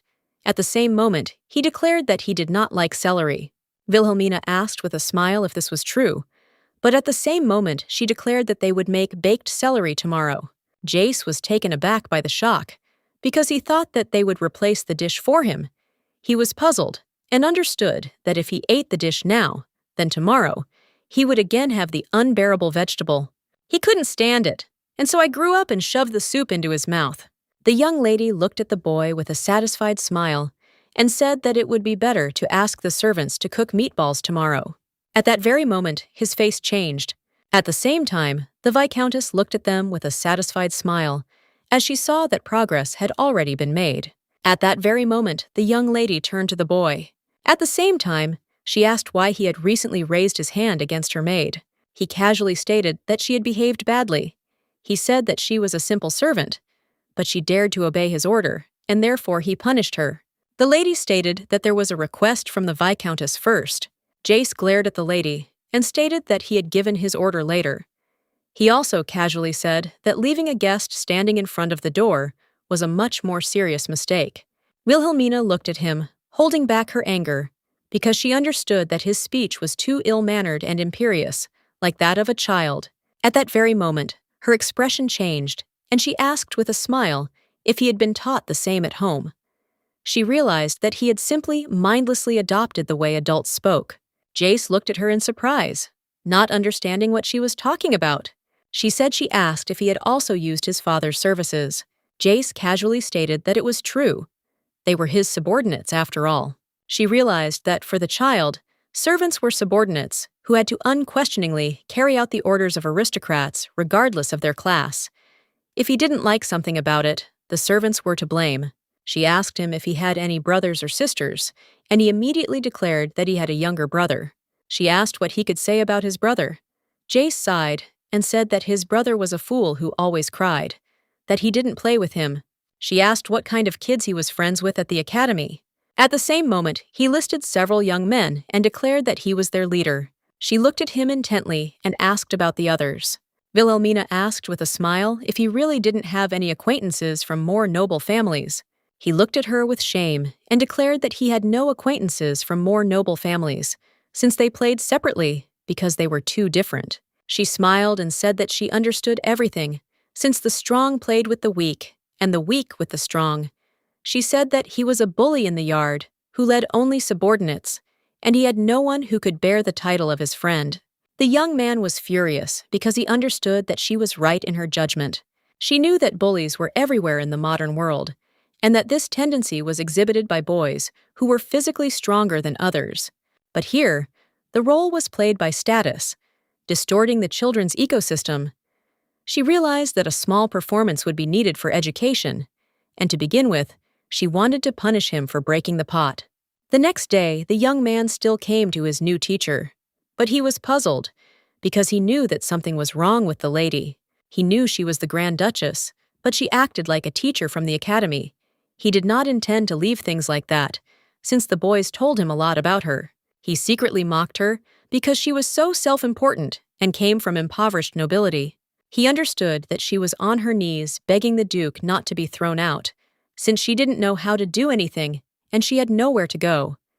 He understood that she was an ordinary woman, a hanger-on in the Duke's house. He intended to show her what real education was, and so at that very moment, he opened the door and shouted that he had arrived. But at that very moment, he froze in place in surprise, as he noticed a very unusual picture. The Duchess looked at the boy closely and declared that he had come just in time. He looked at everyone present with bewilderment, as he did not understand what was going on at all.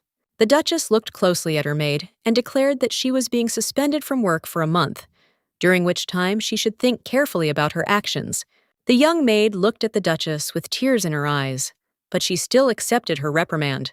He realized that she was being punished for yesterday. At the same time, he mocked the maid, because he realized that she had received the punishment she deserved. The Duchess looked at the boy closely and declared that he could pass, but she also noted that he had arrived earlier than she had expected. Jace, with his nose in the air, declared that he had even gotten up early today, as the Viscountess was in a great hurry. She looked at him with bewilderment and said that she was very sorry. He did not understand what was wrong with her, because he saw that she was not sorry at all. It infuriated him, but he continued speaking anyway. The lady interrupted him and asked if he would like to do her one favor before they started training. She stated that he had to sign one document. He was a little surprised and did not understand what she was talking about. A moment later, he asked what she had given him. Wilhelmina sternly declared that he had new hands. In order for the punishment of a maid, she asked the boy if he really needed to read the contents. He was taken aback and shouted that he could read himself. At that very moment, he began to read and realized that the maid was being punished for her disrespectful attitude towards him, and he, as the injured party, had to sign the document as confirmation of the punishment. The lady looked closely at the boy and said that he must read everything carefully and sign, and he must also put his family name. He asked in surprise, if he didn't sign the document, wouldn't the maid be punished? She looked at him menacingly and declared that everything was correct. At that very moment, he began signing the document with a satisfied smile. He acknowledged that the maid had disobeyed the order and shown disrespect. He hereby confirmed the maid's punishment. A moment later, with a joyful and satisfied smile, he handed the document to the Duchess. She looked at the document with a smile. At this, the boy looked at her with bewilderment, since he did not understand her expression. Wilhelmina stated that everything was fine, and everything had been confirmed, and now he had to sign something else. He looked at her in surprise and asked if he really had to sign another sheet of paper. Wilhelmina looked at him soapily and declared that everything was true to her, since she had given him the bill that he had to pay. He was taken aback because he didn't understand what she was talking about. At that very moment, she looked at the boy with a satisfied smile and declared that he had to sign all the documents. Wilhelmina stated that she was providing him with an appraisal report and an invoice for the pot he had broken, since he had broken a pot that had an ancient history and had been passed down from generation to generation. The interest was set at the standard rate of the Imperial Bank, so he had to pay everything. The boy was taken aback because he did not understand why he should pay for the potty. Wilhelmina looked at him menacingly and declared that everything was elementary simple because he had broken it. He was shocked and shouted that it was the maid's fault, and that was why she was punishing her. Wilhelmina stated that everything was correct, and she had already punished the maid, but only for the disrespectful way she had treated him. He was taken aback and froze in place from shock. Then the Duchess declared that he should read the document carefully. At that very moment, he began to read the document, where he confirmed the servant's punishment with his signature. Jace screamed furiously at the young lady that this was pure fraud on her part. He shouted that he had no intention of signing such nonsense, since the maid had broken the pot. The lady stated that her maid had already received her punishment. He was furious and shouted that it didn't mean he was guilty and that it wasn't fair. Wilhelmina looked closely at the boy and asked if the pot had broken itself. She stated that there were plenty of witnesses besides him. He was taken aback, as he could not say anything in response to her. At that very moment, she asked if he really meant to say that he did not agree with the maid's punishment. He shouted that, of course, he did not agree. Wilhelmina stated that he had already signed the document. She said that she had warned him that he was signing on behalf of his family and that this could not be taken back. She said that if he refused to acknowledge his signature, she would have to take the matter to the imperial court.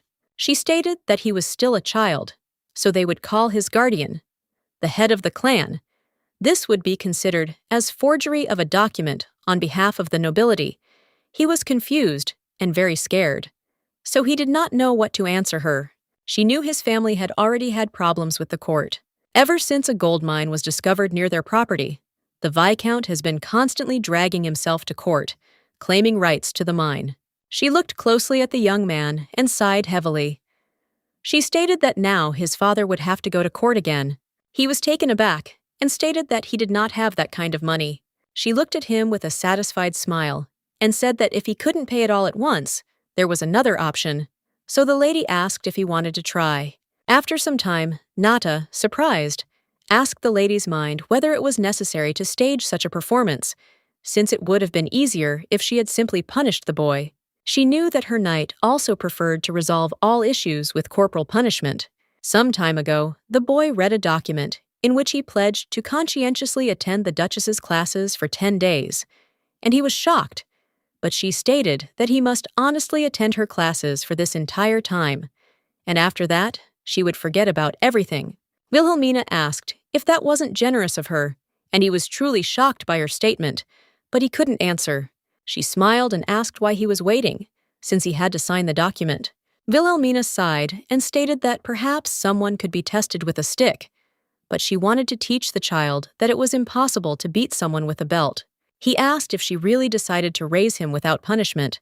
He asked if she really thought that he would suddenly repent in 10 days. Wilhelmina did not answer his questions, but nevertheless, she wanted to try to do something like this. She knew that this was the earliest, and perhaps the last chance. He asked in surprise why the latter, while the young maid was saying goodbye to her mistress with a joyful smile, as she was leaving on a long-awaited vacation. Wilhelmina asked the knight what he thought was the best time for a person to understand his actions. He looked at her with bewilderment and said that a person becomes aware of his actions when he grows up. She stated that this was not true, because a person began to realize this when the harm he had caused was still minimal. Nata froze in shock for a moment, as he didn't expect to hear something like that. The lady stated that if left untreated, he could go much further and become a truly cruel person. She knew that, fortunately, His antics could still be resolved with a simple apology, but she understood that if he crossed the line and started to break down, it would be impossible to stop him, so then she wanted her faithful knight to use force. He looked at her with a gentle smile and declared that his rudeness towards the elder mistress could not be atoned for with one rod. But if it was her order, he would punish the boy so that there would be no fractures. She was shocked and wondered if they really broke bones with an ordinary rod. After some time, the boy looked at the small notebook with bewilderment and asked the lady in surprise what he should do with it. Wilhelmina, in turn, gave the boy a collection of problems and said that he had to solve 10 pages a day. But there were only 100 of them, and he had to solve the whole house. He asked with bewilderment, "Was that all?" She smiled and said that it was so. He asked with a smile if he decided everything, he would be able to leave early. She said that it was so, but if he delayed, he would stay longer. At the same moment, the young man began to make a decision. She sighed, as he did not listen to her. Wilhelmina sighed and declared that he could begin solving the problems. But after a few seconds, the boy was taken aback. He was shocked because there were a whole ton of tasks, and he was screaming that it was some kind of nightmare.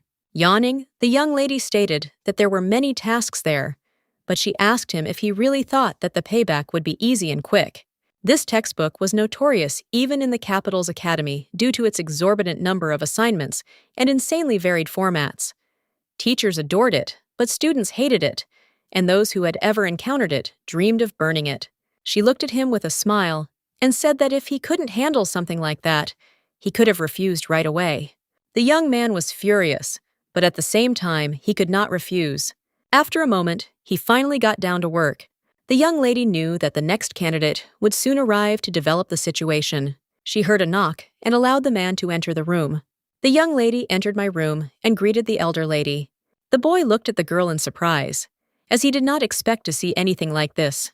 Wilhelmina looked at the girl with a smile and asked if she had come to study again.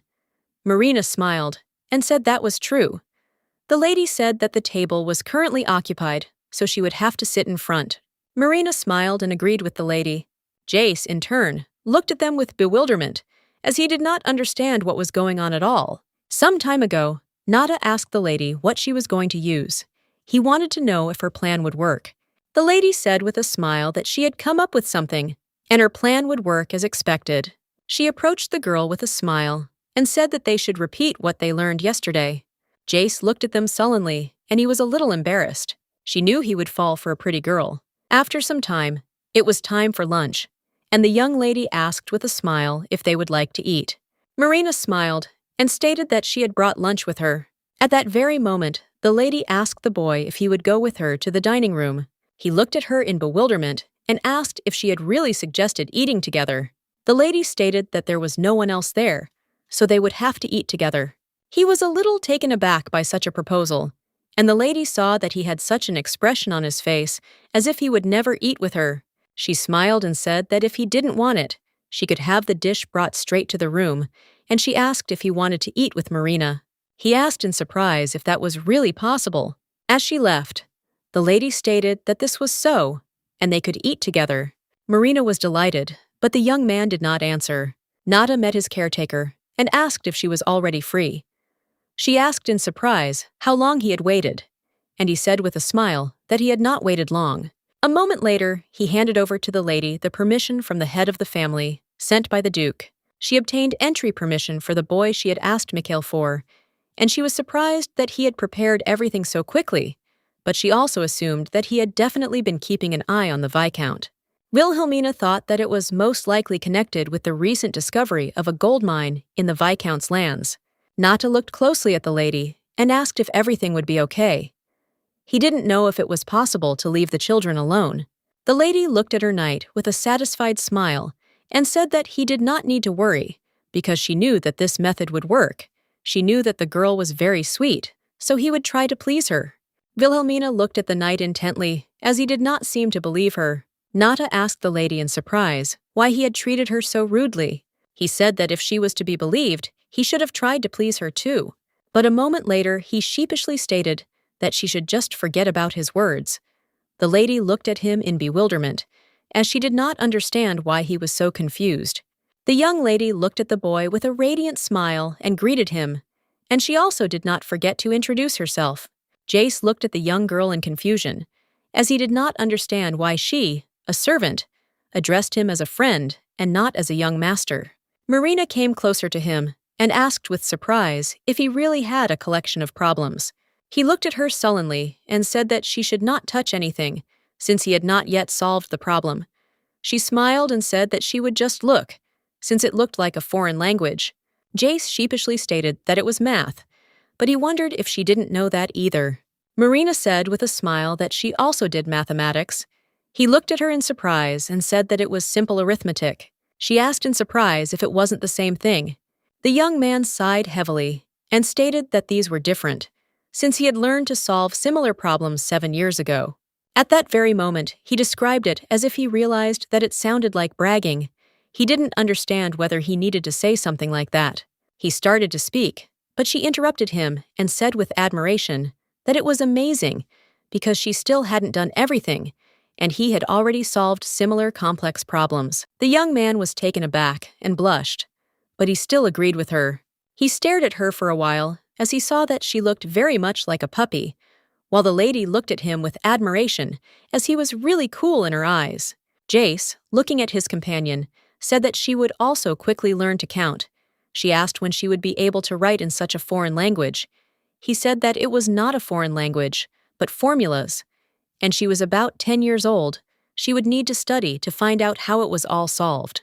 At that moment, the young lady's expression changed, and she became sad, as it had been going on for a very long time. He looked at her with bewilderment, as he did not understand why she suddenly became sad. She said with sadness in her voice that 10 years was too long, because she only had time to study at lunch and before bed, and Madame would not be able to take care of her all the time. He was surprised and did not understand what was wrong with her studies that made her so sad. Then he declared that when Madame was unable to, he would help her, since he would stay at the estate for 10 days. Jace stated that he didn't want to have lunch alone with the lady, and he would still constantly run into Marina in the office, so he could help her at least somehow. At that very moment, he raised his nose and declared that she should be grateful to him for his kindness, since he was unusual in the academy, what place he occupied in his studies. At that very moment, the young lady grabbed his hand with a joyful smile and thanked him, as she was glad that she had such an intelligent friend. She said that she would definitely thank him. Jace, in turn, was worried and looked at his companion with embarrassment, since there had never been an aristocrat in history who taught a commoner. But at the same time, he was very embarrassed, since she, a girl, touched his hands without asking. Marina looked at him with a smile and offered him to have lunch and study together. She said that she had bread that her friend made, so she offered him half. At the same moment, he casually stated that he had never eaten such food and that soon the servant should bring him something to eat. She smiled and said that in that case, they would eat separately, and the young man said that he could share his soup with her, and she said with a smile that she loved him very much. In the end, he was only able to solve 8 pages from the textbook. At the same time, he assumed that the Duchess would scold him, but she only said with an understanding smile that he should come the next day and sort everything out. After some time, he arrived at the Viscountess's estate, where Madame greeted the young gentleman and asked if he had studied well. He looked at her with bewilderment, as he did not understand why she had such a calm expression on her face. Then he stated that everything went fine, and instead of studying, he only solved problems. A moment later, he announced that he would go upstairs. At that very moment, the Viscountess announced that he had received a letter from the family of the Count, with whom the young gentleman's engagement had been arranged. He was taken aback and froze in place from shock, but at that very moment, he demanded that they give him the letter. A moment later, he began to read the letter carefully. The Viscountess looked closely at the boy, as she was curious about what was written in the letter. A moment later, he handed her the letter and announced that it was time for him to go upstairs. The Viscountess saw that he had received a letter from the Count's wife. The Countess asked the boy if he had studied hard, and she regretted that his grades in history left much to be desired. But at the same time, she assumed that this was only because his family history was limited. She wrote that they expected excellent grades from him, as well as success in the tasks that they would have to shoulder in the future. She hoped that he would learn a lot, and at the same time, she wrote that I was counting on him. The Viscountess understood that this was all very difficult, since she seemed to encourage him, but at the same time, she seemed to impose more and more obligations on him. She understood that for a 12-year-old child, this was too much responsibility. At that moment, she sighed heavily and suggested that he could have become like this because of such an attitude. At the same time, the young boy sat quietly in his room, as he was having a hard time because of this. The next day, the young man came to the Duchess's classes again. She greeted him, yawning, and said that the problems were on the table and he could begin solving them, but she also said that if he didn't know something, he could ask her questions. He always looked at her with skill, because he did not understand what kind of Grand Duchess she was, who constantly yawned in front of guests. He understood that this was not a lesson giving new tasks and not training in aristocratic manners. He did not understand why he signed such a contract at all. At first, he thought it was just a cruel joke to tease him, but she didn't seem to be particularly interested in it. He also knew that she behaved like a real teacher with the young lady. He couldn't say that he craved the Grand Duchess's attention. Rather, he felt humiliated by being ignored. But at the same time, he was furious, and the tasks really irritated him. He did not understand why they were so difficult, and at the same time, he wondered who created such a textbook. He knew that if this were their estate, he would have immediately fired the tutor who gave him such homework. A moment later, the young man consoled her, as he saw that his mentor was simply sleeping in a similar situation. This made him very angry, and so he decided that he would not study. Jace immediately dropped his textbook and headed for the exit. But as soon as he opened the door, he saw a young lady. He looked at her in surprise and asked if she had really come to study. She said with a smile that it was just work, and there wasn't much, so she had a break and decided to go to see Madame. He was a little embarrassed, as he saw that she had a childish manner of speech. Taking the textbook from the young lady, he wondered what was so good about studying. But at that very moment, he was taken aback, because you saw that her textbook was very tattered. Jace asked in bewilderment if she really had a different textbook today. She said with a smile that it was so, because she didn't know something and came to ask Madame about everything. Jace casually asked what she didn't know, but at the same moment, he declared that she should follow him, because he would show her everything. She was puzzled, because she wanted to approach the madam, but he declared that she was currently sleeping. At that very moment, the young lady herself saw that Madame was sleeping quietly. He looked at her intently and stated that she needed to sit down quickly, as they had to complete all the tasks. A moment later, he began to explain. After some time, the young lady happily thanked her dear mentor for teaching her everything. She smiled and said that if it weren't for him, she would have had to go and look for the solution. He looked at her with bewilderment and asked if there really was a solution book. Marina stated that this was true, and Anna had seen many problem books and answers, so she really wanted to solve them all. He looked at her intently and at the same moment asked if there were any answers to his notebook there. She smiled and said that there were not just one, but 3 of them. He looked intently at the young Duchess, and looking at his friend, quietly stated that she must bring him answers. She asked in surprise why he needed answers. She wanted to know if there was something he didn't know. Jace immediately yelled at his friend and declared that without further ado, she should do as he said. But a moment later, he was taken aback, as he saw that her face had changed to horror, and she was looking at him. He looked at her menacingly and said that he needed answers, because he had just helped her, so she should do him a favor, because they were friends and should repay each other with kindness. She wrote and stated that you can only enter the room with your own answers. She said that she was told that you can only take what you need and not touch what belongs to others. He looked at her closely and asked where such things were located. She sighed heavily and stated that the solution book was in the office of the former owner. He wondered if she really meant the previous Duke's office. He knew that the Duke had died and that a lady had used them, and she was just a regular parasite in the house. If he just hung around there for a bit, no one would say anything to him. Jace looked at his companion closely and asked if she had been ignoring him. He asked if she thought he was going to steal something from the office. He stated that he only wanted answers. He understood that if he could solve these problems, he would go home and the Viscountess would not tell him anything. At that very moment, the young lady declared that she would ask Madame, but he shouted that she should not do anything like that. Jace walked closer to the lady and stated that they were friends. He asked if she couldn't fulfill one request of his. He said that if she reported the concrete madam, he would no longer be friends with her. He said that he would no longer help her with her studies, and that he would not even say hello. At that very moment, the young man saw her eyes, which were filled with tears. His expression changed, and he managed to force out that he would not leave her alone. He said that she should think about his words, but he asked her to do something like this just once. A moment later, she sighed heavily and agreed with him.